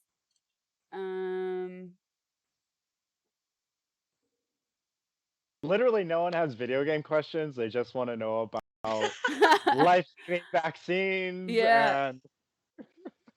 And going to protect you. Cool. Awesome. And wealth, the laws are really good protecting wealth. Assuming you have a lot of it. Yeah, exactly. I call it sake. Yeah, chat. Do you guys want it? Nobody asked about games. Nobody. We're normal people too. We just want to have Didn't you hear our reality TV rant? I was commenting on that when we were watching you. Like, this is also why I love you guys, because you know how to laugh and you know how to have fun, and it's so important right now. We were supposed. I mean, yeah, like you have to have you have to have the ability to laugh and look at the absurdity, and it helps to have a modder around. So if we can figure out how to clone John and send him out to your organizing groups, things will be so much more fun. Yeah, people are like, "Are you gonna take the vaccine?" Like, I'm already trying to figure out how to clone myself. Like, are you kidding me? Oh man, that's hilarious. God, I would be my own best friend. You know. Do you find it's a joke? It's a joke, but it's funny. All right, that's a little Do you too find much. Miss Pac-Man has equal rights? We're for a genderless pack person. Pack person. Genderless pack person. Yeah. Love, laugh, live. I saw that in a kitchen one time. Now, for the old school anime heads out there, each person must seize happiness for themselves despite the sorry state of the world. Samurai X, really good advice. Ooh, I like it. I like it. Oh man. Well, super good talking to you guys. I don't know if there's anything else you wanted to add. Maybe you could just one more time for people that are just joining the stream, because it is the nature of live streaming. Maybe there are people that are just popping in that didn't get to hear about the work that you guys do, and maybe you could just one more time remind them about what it is you guys do and where the money that we're raising will be spent. Organizing tenants, fighting your landlord, getting you COVID relief, getting you food, organizing public housing residents. What else do we do? Fighting to defund the police. Ending the war. Ending the war. There's a war going on, folks. We're trying to end it. Urban farming. Yeah, no, we do a lot of stuff, and like working with refugees. Yeah. Migrants like coming up from Central and South America. We've done that stuff. That's ongoing. Settling, asylum seekers. But to also let you all know, none of us get paid for this work. We're an all volunteer organization at Ground Game, and Power has a couple of staffers, but most of us work other jobs for our ability to do this because we see it as a privilege. Like we see it as something that we're really lucky to be doing. So we're not taking your money and going to Cabo. We're taking your money and redistributing it to people who need it way more than we do, and making sure that they understand how to build power for themselves. You know, we want to make the most impacted people the most powerful people in our society. They're the people who are closest to the solutions. But if you give your money to Akbar, we won't have to take your money and go to Akbar. We'll just be able to go there and get free drinks. Yes. Oh, also, like, yeah, one of our staffers, like, I think a lot of people think everything in nonprofits should be like free labor, which in Ground Game it is. We do have a staffer in Power, and it's really important she gets paid. Her name's Ashley Bennett. She was an outreach worker with LAHSA, the Los Angeles Homeless Service Authority, which is a multi-agency city and county group that tries to get unhoused people services, and she was a big advocate for the people in Echo Park, and she was the top outreach worker like in her district, and she was our council member Mitch O'Farrell had her fired. Who he was not her boss. He went around to her boss, who does not answer to him, and said like, I want this person to get the axe. We have the emails that we secured through Public Records Act requests, and got her fired. And this was like her job. She was good at it, and that was her income. And so once that happened, we said, fuck this shit. We're going to raise the money to hire you on with power to continue to do this work and get people housing. Like, that's the work that's been going on in Echo Park. That's the work when we mentioned Devon earlier, who got shot. That was Ashley who helped them. That's been Ashley who's been like keeping those people in place, getting them services, trying to keep the bathrooms open at the lake, trying to keep lights on. Like, the city has been attacking us in the most petty ways, all while trying to give the park rangers guns to like terrorize residents for. So like, yes, now Ashley is getting paid through power, so you can help continue to get her paid, and that's important. It's important. I think people learn that like people like me aren't getting paid for this work, but Ashley is. So like, just to contextualize some of that stuff.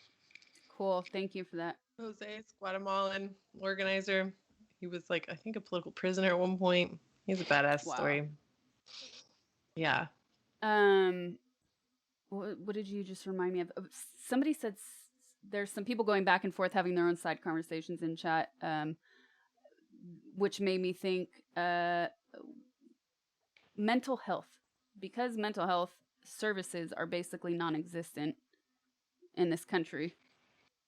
Do you guys have any resources for people that cannot afford private insurance, or maybe they can afford private insurance, but they can't afford going to get mental health with that insurance? Do you guys have any resources you can talk about and share with chat that might be useful?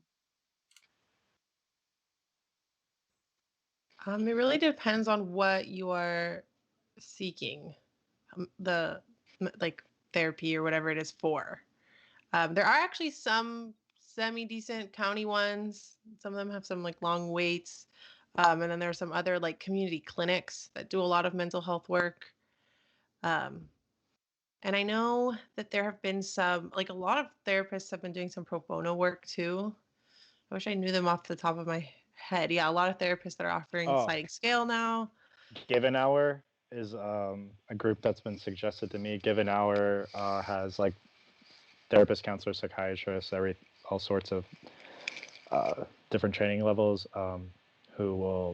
you can sign up there, and they'll do pro bono work for it was recommended to me because I do pro bono work for veterans, but also like survivors of domestic violence and other categories. You can get some free mental health care there. And I think that's nationwide. I definitely know it's here in LA. Give an hour, chat. Yeah. Give an hour. Sorry, thank you. Give an hour. But also one of the Rose City Center in Pasadena, the LGBT Center. That's right. Yeah. I think the Maple Center on the west side. There's another one. Do you know any? What about any services for Native American communities? Because I know that in the past I've heard different reports of just, of course, the issue of even discussing mental health within the Native American community. Of course, that's prevalent in a lot of BIPOC and very religious communities that also exist as well. So but specifically with Native American communities, I know there's a lot of distrust for the system and outsiders. So I mean, there should be. I don't know specifically for like mental health resources, but I would tell people for that to follow Indian Collective on social media. My good friend Crystal Tubles works for them. She's also an About Face member.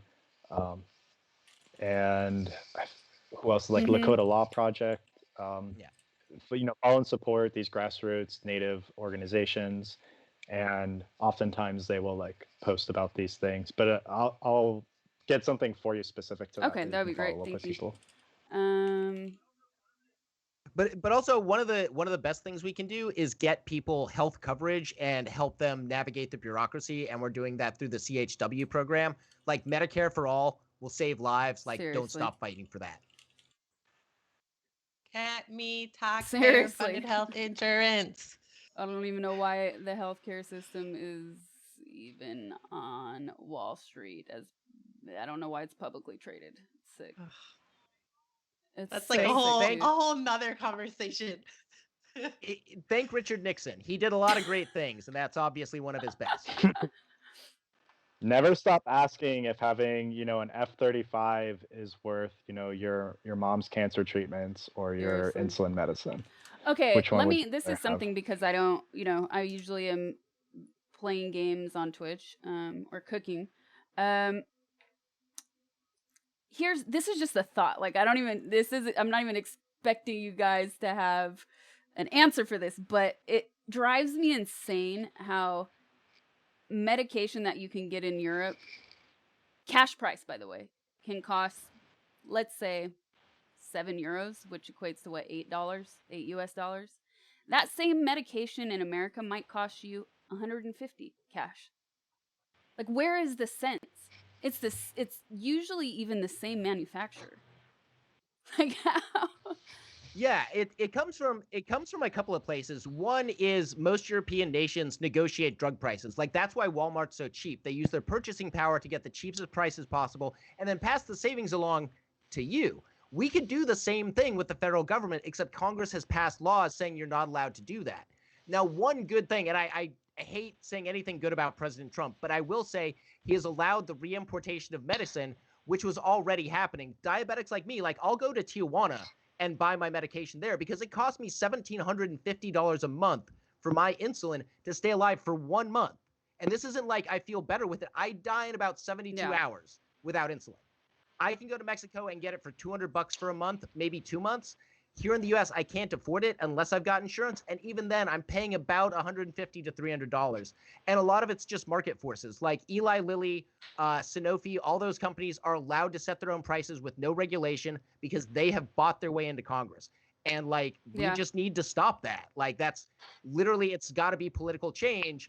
Either that or like acts of resistance. Like, the shittiest feeling you'll ever have is walking into a pharmacy, having your insulin on that side of the counter, but not enough money in your checking account to buy it, and knowing if I grab that and run, I'm going to jail. But if I don't get that right now, I could die. And that's America, and it sucks, and we can fix that. So much. It's just greed. Like, it's just corporate greed. All right. Do you guys have any other questions? Thanks so much for, like, I didn't expect it to go that long, but it's really cool. Went smashingly, I think. Yeah, that was amazing. Thank you so much for dropping by. So chat, once again, Ground Game LA, check out their Twitch. You guys do this show once a week? Once a week, every Wednesday. Yep, every Wednesday. Yeah. Plus extra stuff if you want to see my pretty face, me and our technical director, Chris, we do a podcast sometime between Saturday and Sunday when we get our shit together. We cover like local news. And then we're planning to do more content. So drop by. We do the Dungeons and Dragons stream every other Sunday night. So we're looking to do stuff. Also check out knock.la. And if you're interested in like getting organized or like doing stuff in your community, hit us up. That's what we're here for. We want to franchise this. A ground game in every neighborhood. You could always just, Chris also does the city council live streams. Yeah, city council. Yeah, and you guys all chat. I'll clean up that document that I created in the middle of the year, so you guys have access to it. So for those of you that aren't based in LA, if you want to join similar programs where you are in your city, I put together a whole list of resources for you guys to access and find similar programs. So I hope it's helpful. Shout out to Ground Game LA. Thanks so much once again, you guys. We're going to continue this campaign, though, even though the co-stream's ending, the campaign will run until December 22nd. Thank you so much, Sasha. Thanks again. Thanks, Sasha. This was Happy a lot holidays, of fun. you guys. Happy holidays. Bye. Happy holidays. Bye, everyone. Credit scene. Are we still talking? Are we still on? Yes. Yeah, you guys. Okay. Let me shut out. I thought I closed that. Boop. Quit. Okay. Quit. Let me put some music on. Are we gonna be loud? Oh no, we're good.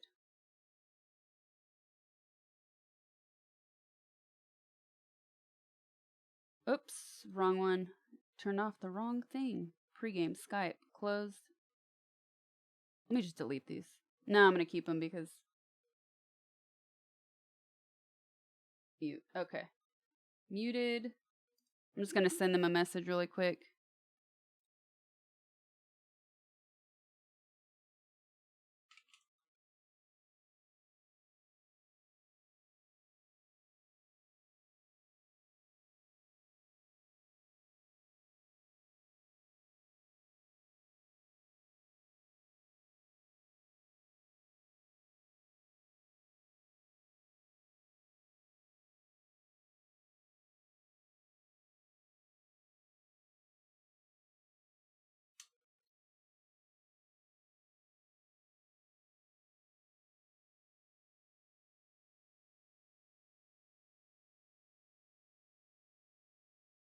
Okay, cool. I think we're good.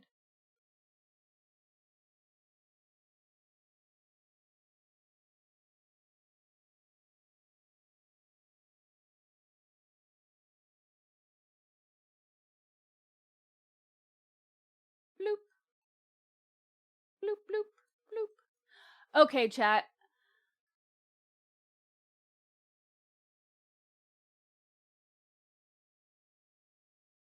Thank you for that. It hurt my brain. However, I'm grateful for the new knowledge you helped unlock. Of course.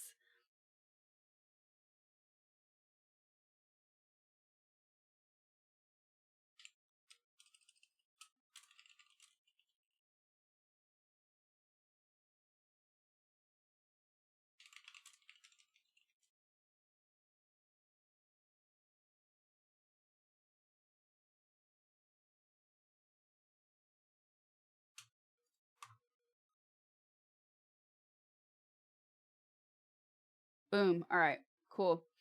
The rainbow. It's Wormy Sanders.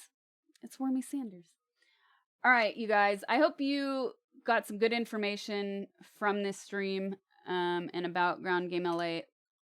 I didn't want to do this while I was live with them because I didn't want to get distracted as I do and take away from the conversation. But let me copy that. I'll pull up that information now. It's possible to get all the information in mail because then I can reach some more. It's not a bunch of questions afterwards. Is it possible to get all the information in a mail because then I can reach so many more and it's not a bunch of questions afterwards? So that's sort of what this document will consist of. Oh, music is you can't hear the music? Oh, that's why I muted it earlier because it had 2 audio sources. Thank you, Quad.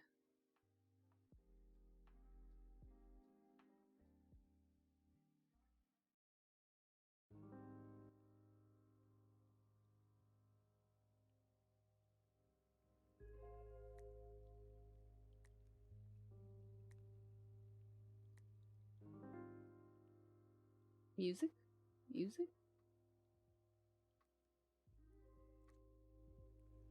Sometimes this always happens when there's like a really quiet track. Okay, give me that bass.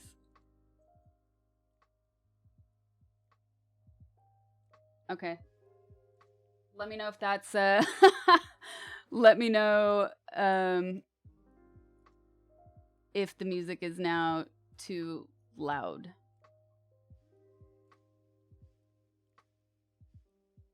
Thank you, Dejair Bear. Could be better. Piano is still faint. It's perfect. Okay, good. You're too manly somehow. Ooh, thank you. It's the best compliment I got all night.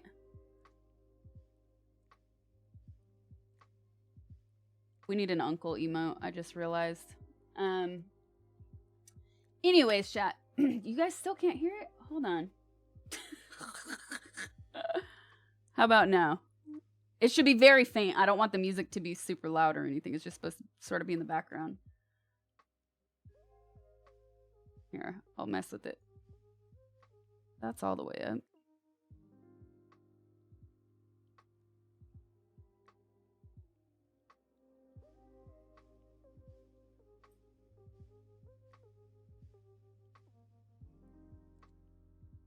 It is a giant egg on my floor.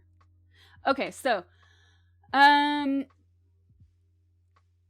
once again, you guys, for hanging out during this co-stream. A lot of questions, a lot of great questions. Let me search for this document right now for the information. If it takes me more than a few minutes, I'm gonna have to search for it on another day because I am on the new PC, so I might not have all of my documents in one place. And I bet you I don't. I already know. Now I just remembered. The document is on a drive. No, it's not on a drive. It's on an email that I don't know the password to. So, and I can't easily get it right now. So sorry about that. But basically, we put together this document to provide different resources where you could find similar community organizations in your city or country if you're so inspired to do so. But in the meantime, you can also donate to Ground Game LA right there. So I set the goal to 5,000 because we're ending it December 22nd, which is next Tuesday. So it's not even a full week. Usually when we do charity streams, we extend them, for a couple weeks. So we have a chance to raise a large amount of money. But I wanted to make sure that they get these funds in before Christmas, so the people that need it most will have access to it. So, in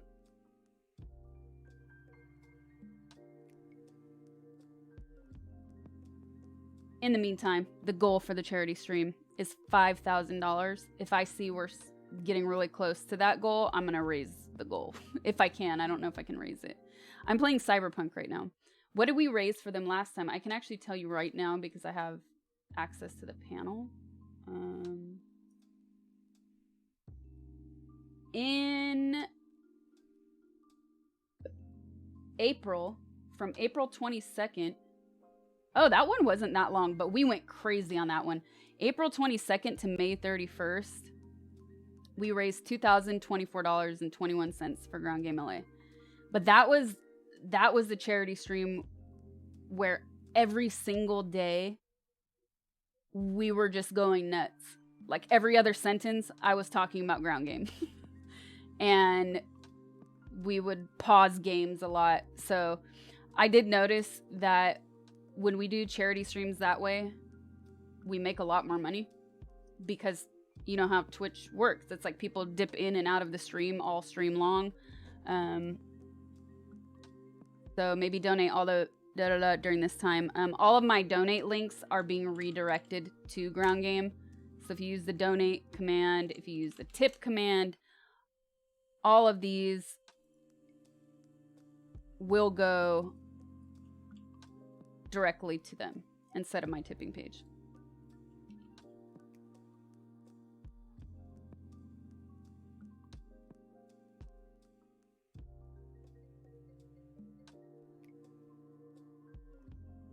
And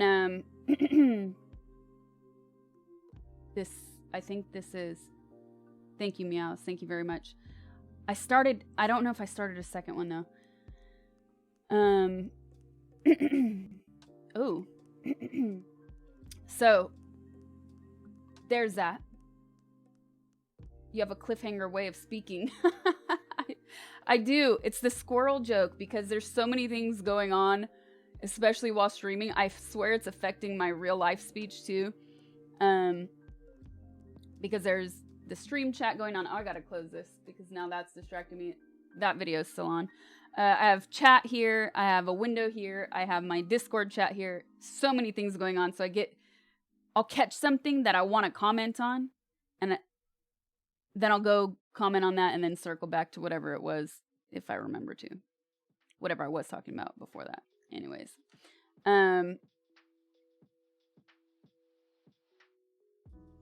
Thanks. Thank you, Meows. Order the blue light glasses. I know.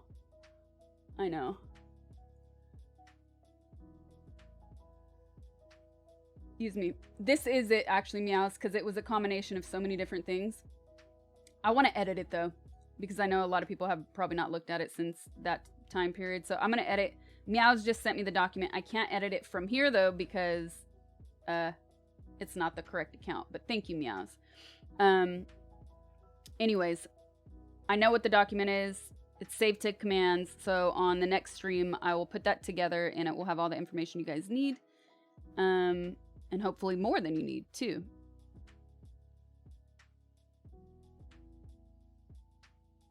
So where does that leave us? Don't forget you can donate is one thing I should say. There's our donation bar right there. I want to make this cool.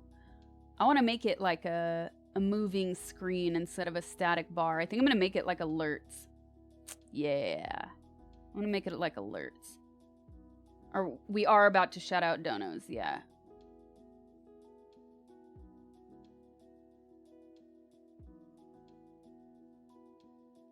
Are there donations able to be made on the 22nd or later? So this is the thing. Welcome, Rusty. Welcome to the community. So here's the thing. You can make donations to Ground Game LA at any time that you want.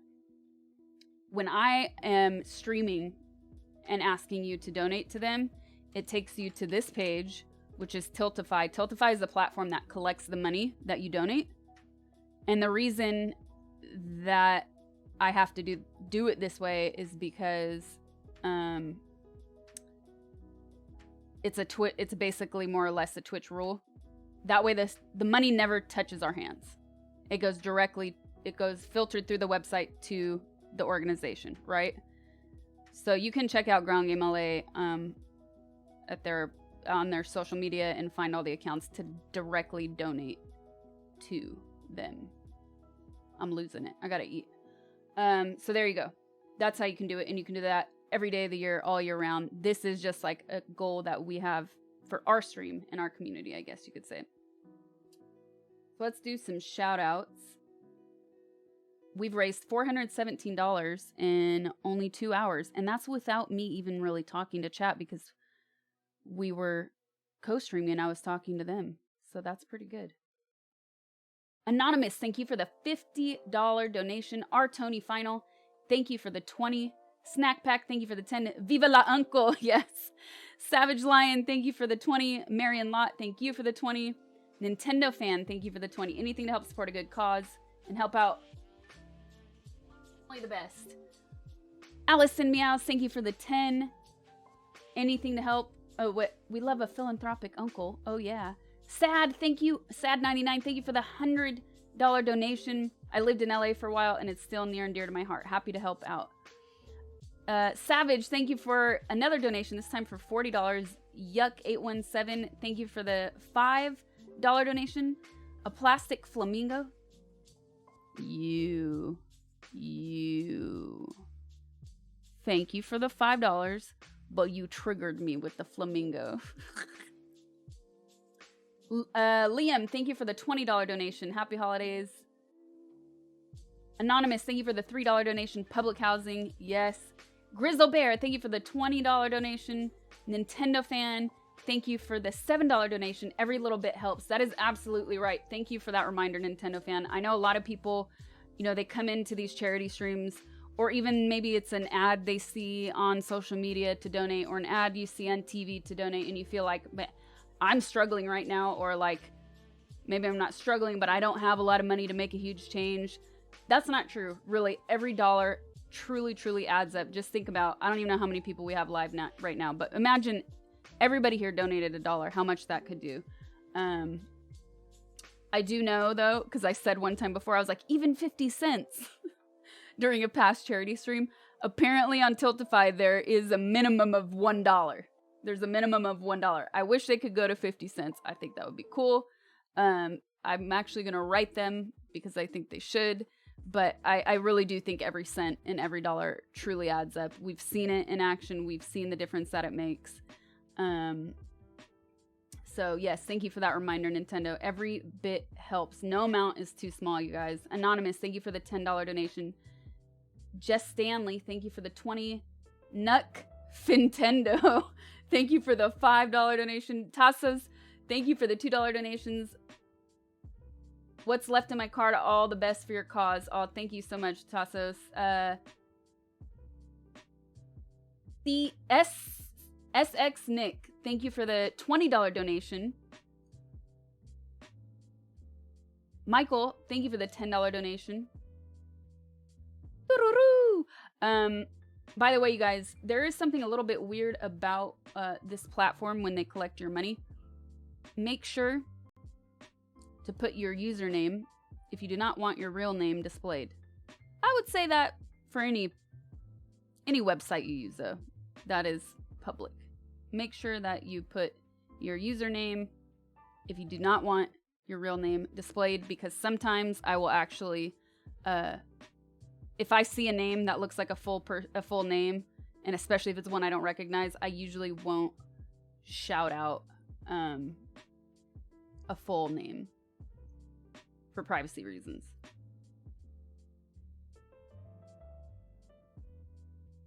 Why can't we see the dono alerts?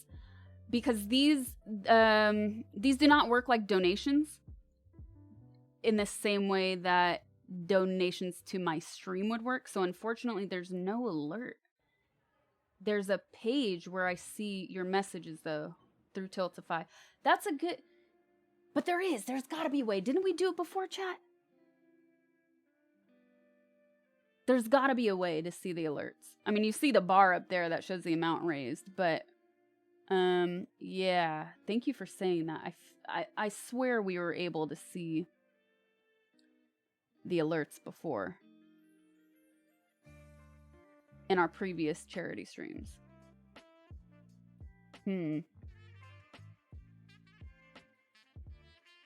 If we donated to you directly, then could this all be tax deductible on your end?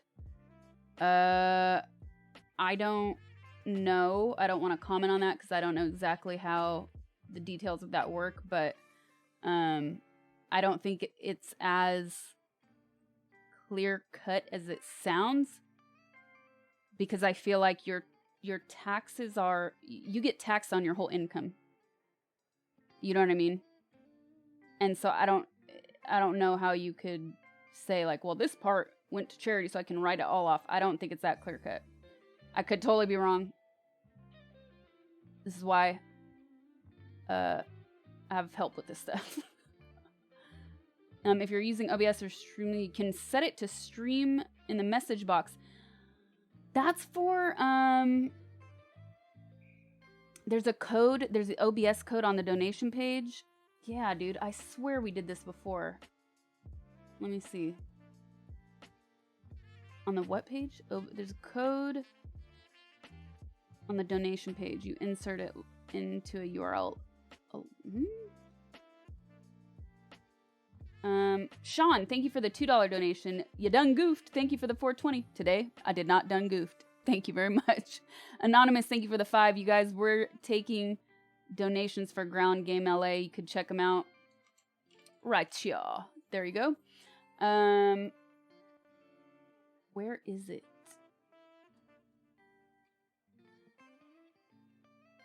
Messages, overlay, Tiltify, no. These are just the overlays like you see at the top of my screen. Messages, donors. Messages. Miles, no.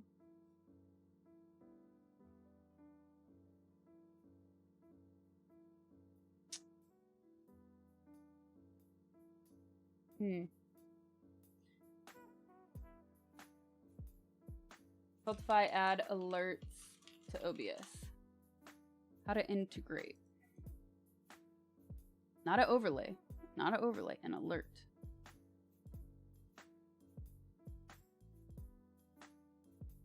Okay. Yeah, we totally did this. But this is for, I don't use slobs. I use just OBS. I don't want this.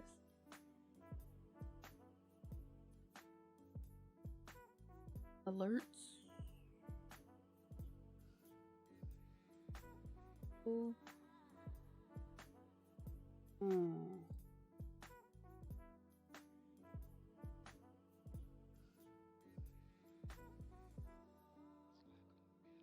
Spotify alerts.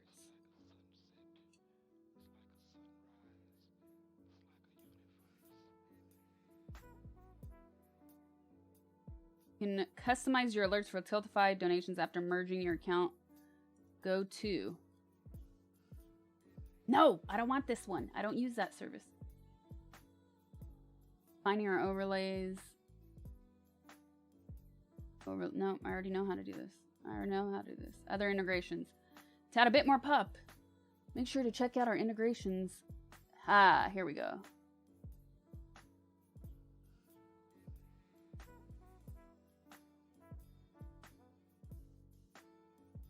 Okay. Connect it. Oh, maybe they changed the settings. Connect to stream elements.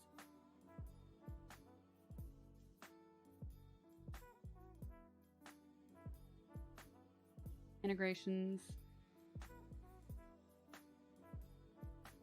Click on your account, integrations, Tiltify.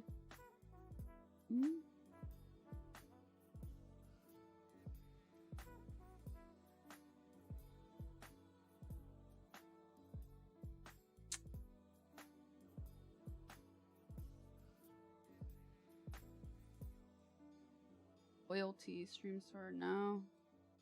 Bot, no. More chats, media, profile, social media, no. Where is it?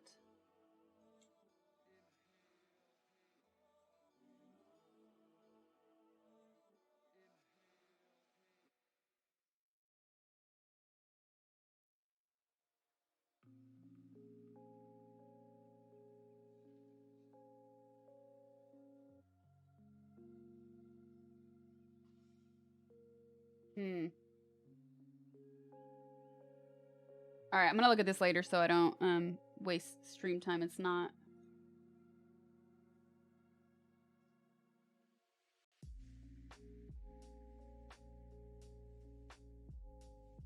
Okay, hold on.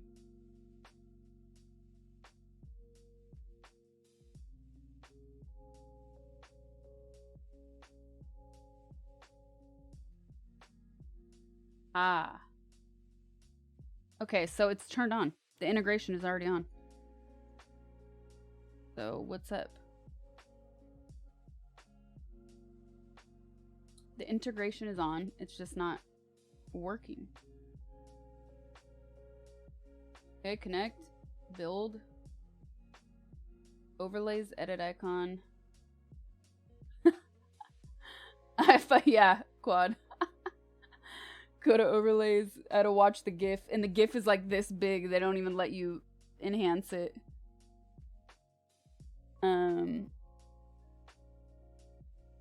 Okay. Build, edit your overlay. Tiltify. Okay. Zoom in. Dude.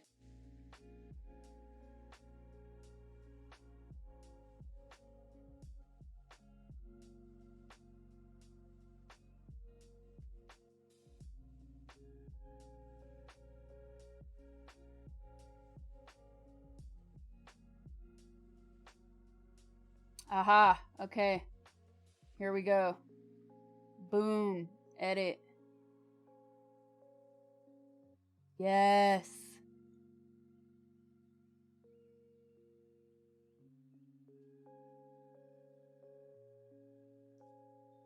We got it. We got it. We got it.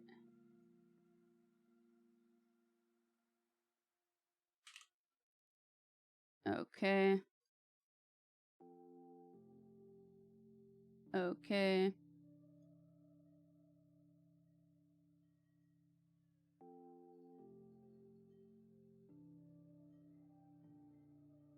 No, that's wrong. I need this, not that.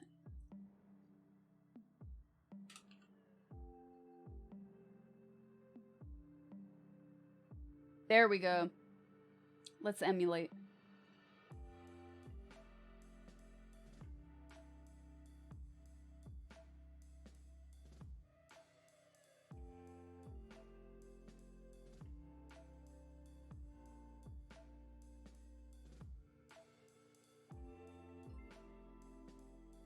Yay! I just have to change the text.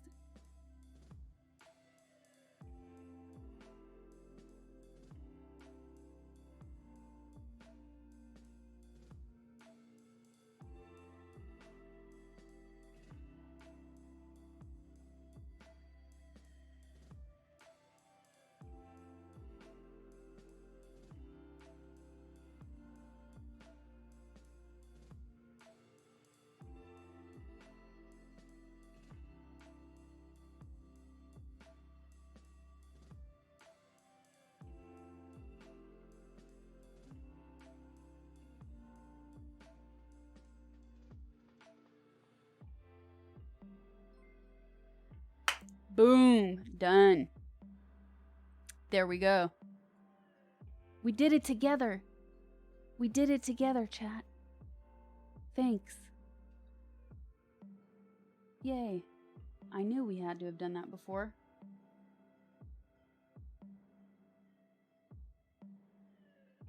Also, Quad, my new monitor.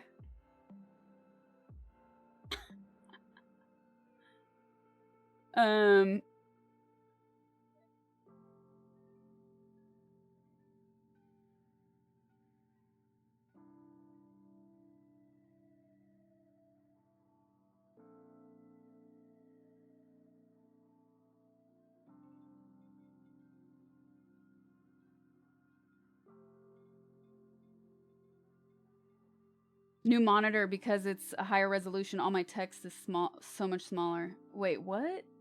What?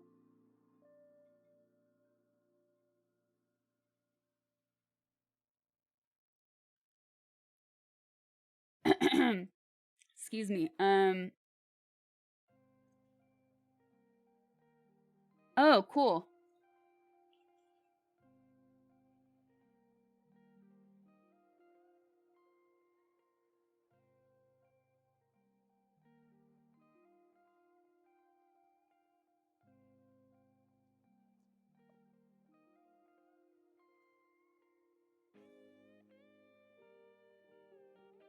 Okay, so all good, Quad, all good. That's hilarious. All right, we're good on that.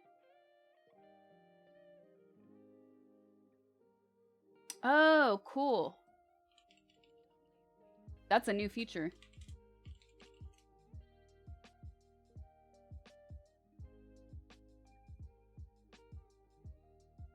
All right, let me do some shout outs real quick. Chris Mack, thank you for the 367 biddies. Captain Hab, thank you for the prime. Yana, thank you for the 1,000 bits. Jaffa Rock, thank you for the prime. Patty Delabifi, thank you for the prime. Wolf Shadow, Lugan, thank you for the prime subs, you guys. Full Plaid, thank you for the tier 1. Antonio Caliendo 94, thank you for the tier 1. Zuma Kihose, thank you for the 4 months. Welcome back. Exo Ariel, sorry I didn't get to you earlier. We were just in the middle of some serious stuff, but I shouted you out in the chat. Thanks for that raid.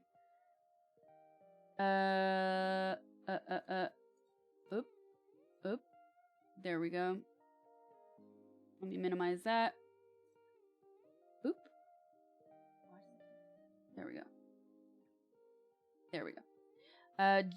Just Stanley, thank you for the 3 months. Welcome back. Mazimus thank you for the tier 1. BD Mastisur, thank you for the 4 months. Prizrak 119, thank you for the tier 1. Dudes, I'm here. Thanks for the prime. Diana Yanari, thank you for the 2 months. Welcome back. Charles Vivas, thank you for the prime. Nintendo fan, thank you for the tier 2 10 months. Quad, thank you again for the 13 months. Ms, thank you for the gifted sub to Esfan. Anonymous, thank you for the gifted sub to Bellaboo. Luna Crack, thank you for the prime. I think we're all caught up now. We're all caught up. Matt Greger 1991, thanks for the prime. Thanks so much for the support, you guys. I really appreciate it. Speaking of support, smooth transition. We are doing a charity stream, so all donations, all tips will be going directly to Ground Game LA. Check them out. There's the donation page.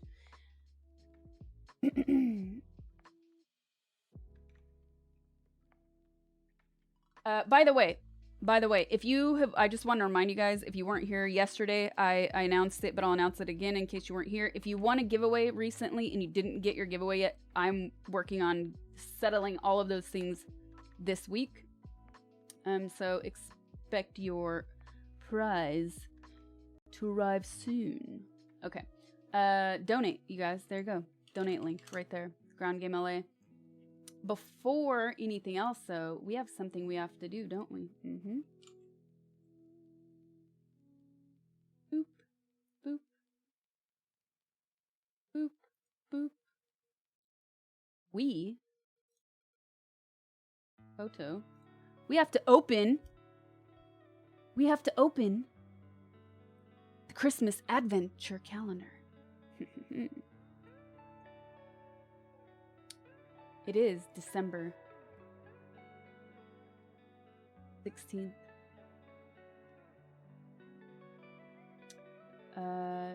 Ooh.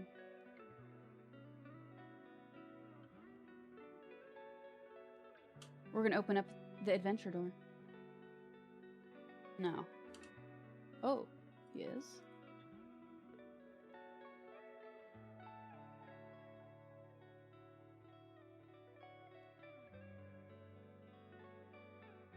It's not very Christmassy, though. Yeah, that's cute.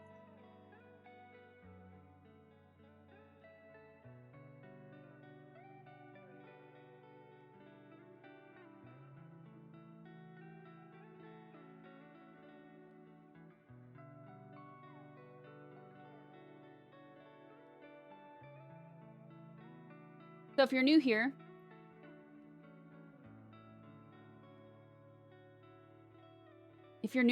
as part of our sub-goal hype, we do super fun things on stream every single day, whether it's a challenge or something ridiculous like spinning the wheel of misfortune, or giveaways. We're doing dope things every day. Shutterstock. Can't believe I missed that. In the month of December, it actually does.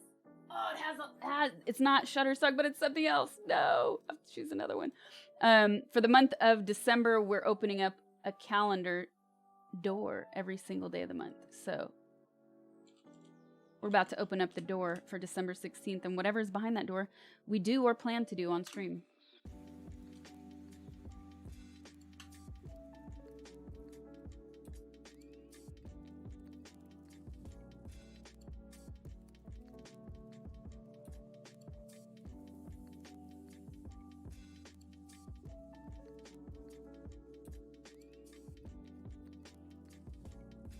No, wrong file. Yeah, this is cool. Okay. What's gonna be behind door number 16?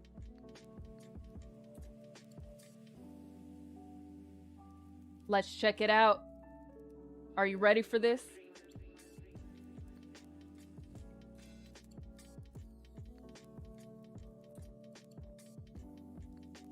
Are you ready for it?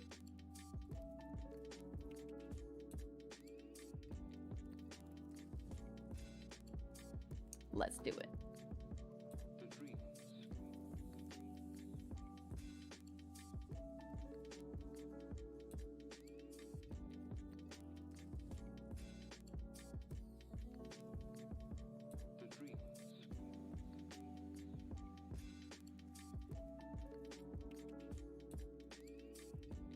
Boom! And here we go. This is the Christmas adventure calendar, chat.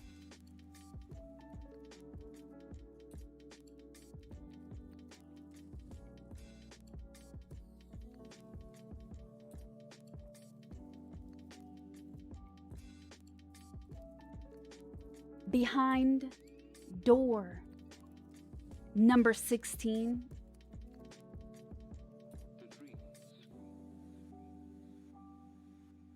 is, let's see,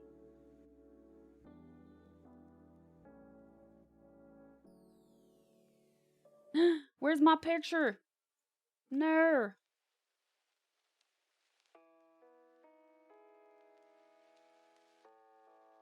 Refresh. Behind door number 16. Look at, these are all the doors we opened so far. So many fun things. Is 16 just missing now? There it is. It went to the bottom.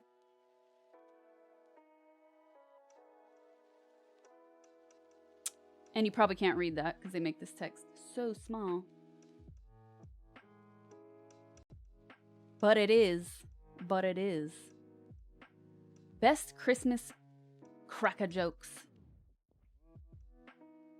So you have to submit to Discord. This is going to be one of those sub-only challenges. So, we're going to create a Christmas joke channel on Discord where you guys can submit your best Christmas-themed jokes.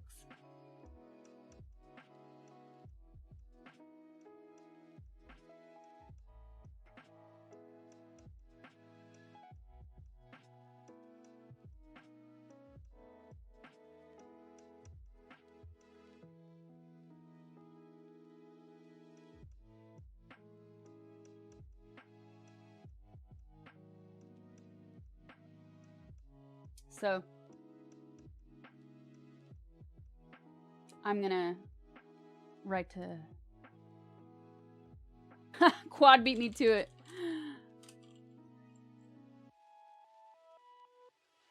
Gotta write to Chucky to open up that channel. GG's, Quad. Nady on Wheels, thank you for the tier 1 sub. Welcome to my stream. Thank you.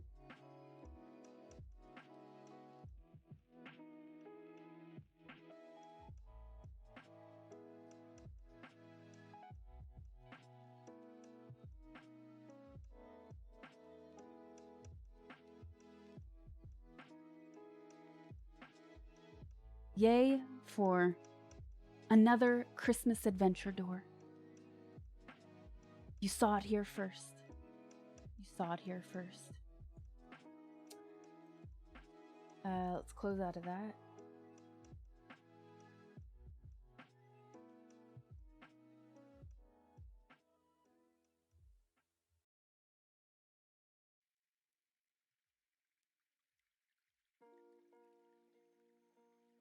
No, where's my messages?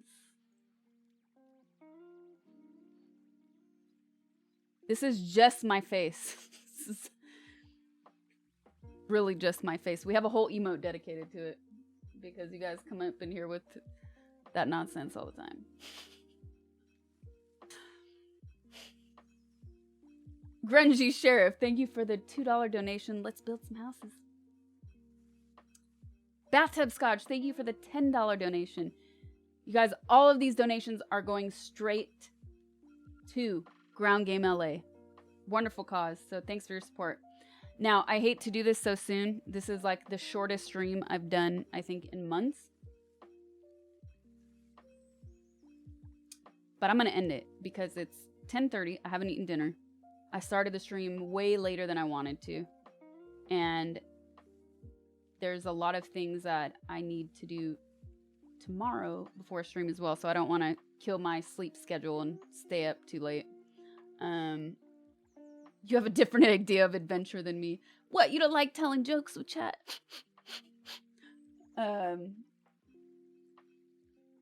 Anyways, yeah. Tomorrow, I got a lot of stuff to do. So I'm unsure. I think, what's today? Wednesday. Tomorrow's Thursday. Tomorrow will probably be, I won't start this late, but I'll probably start in the late afternoon, early evening tomorrow. I gotta get those, you know, I have to make phone calls between 9 to 5. Phone calls where you stay on the phone for 2 hours and then they tell you, yes, you must do this. So a lot of annoying things to deal with, life things, but it's okay. 'Tis life. It happens. We move on. I've put a lot of things on hold.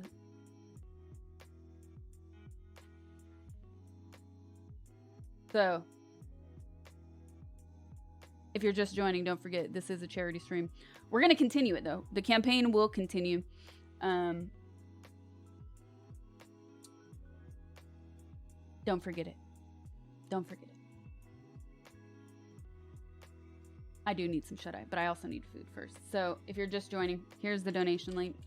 Check out Ground Game LA. And if you're new here, don't forget to hit that boop, boop, follow button. And I think this just killed my camera again, didn't it? I'm gonna have to stop using this. Guys, it killed my camera. This is bizarre. Well, what a good time. I already said bye. I didn't even hit a camera button. So I figured out what's causing my camera to die, you guys. It's my Stream Deck. But it doesn't happen every time. Doesn't happen every time.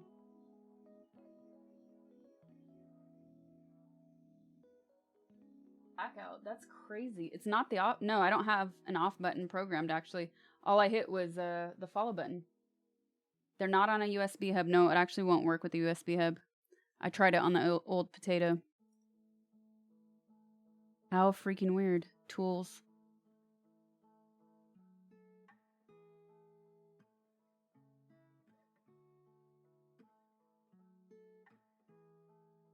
So, who do I write about that? Elgato or OBS? Crazy. And then I can't get the camera back either.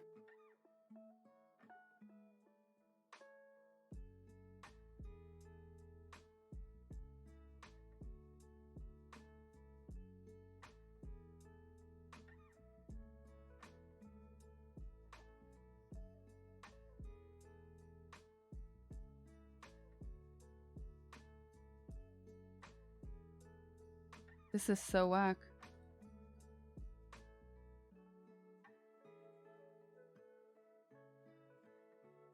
And it's gone. And it's gone. That's crazy. That's crazy. Well, sorry, chat. This happened again. No cam link needed. Sony released drivers. What? I'm gonna have to check that out. Anyways, sorry, you guys. Good thing I was already saying goodbye. This is really frustrating. There's no updates available. I checked last night. Anyways, thanks for watching, everybody. Have a good night or day wherever you are. And we're going to continue this charity drive until December 22nd. So they can get that Christmas money. Caboose 10. Thank you for the tier 1 sub. Thanks for joining. All right, you guys. Have a good one. I will see you tomorrow. I'll hit you up on Discord later. Have a good night. Bye.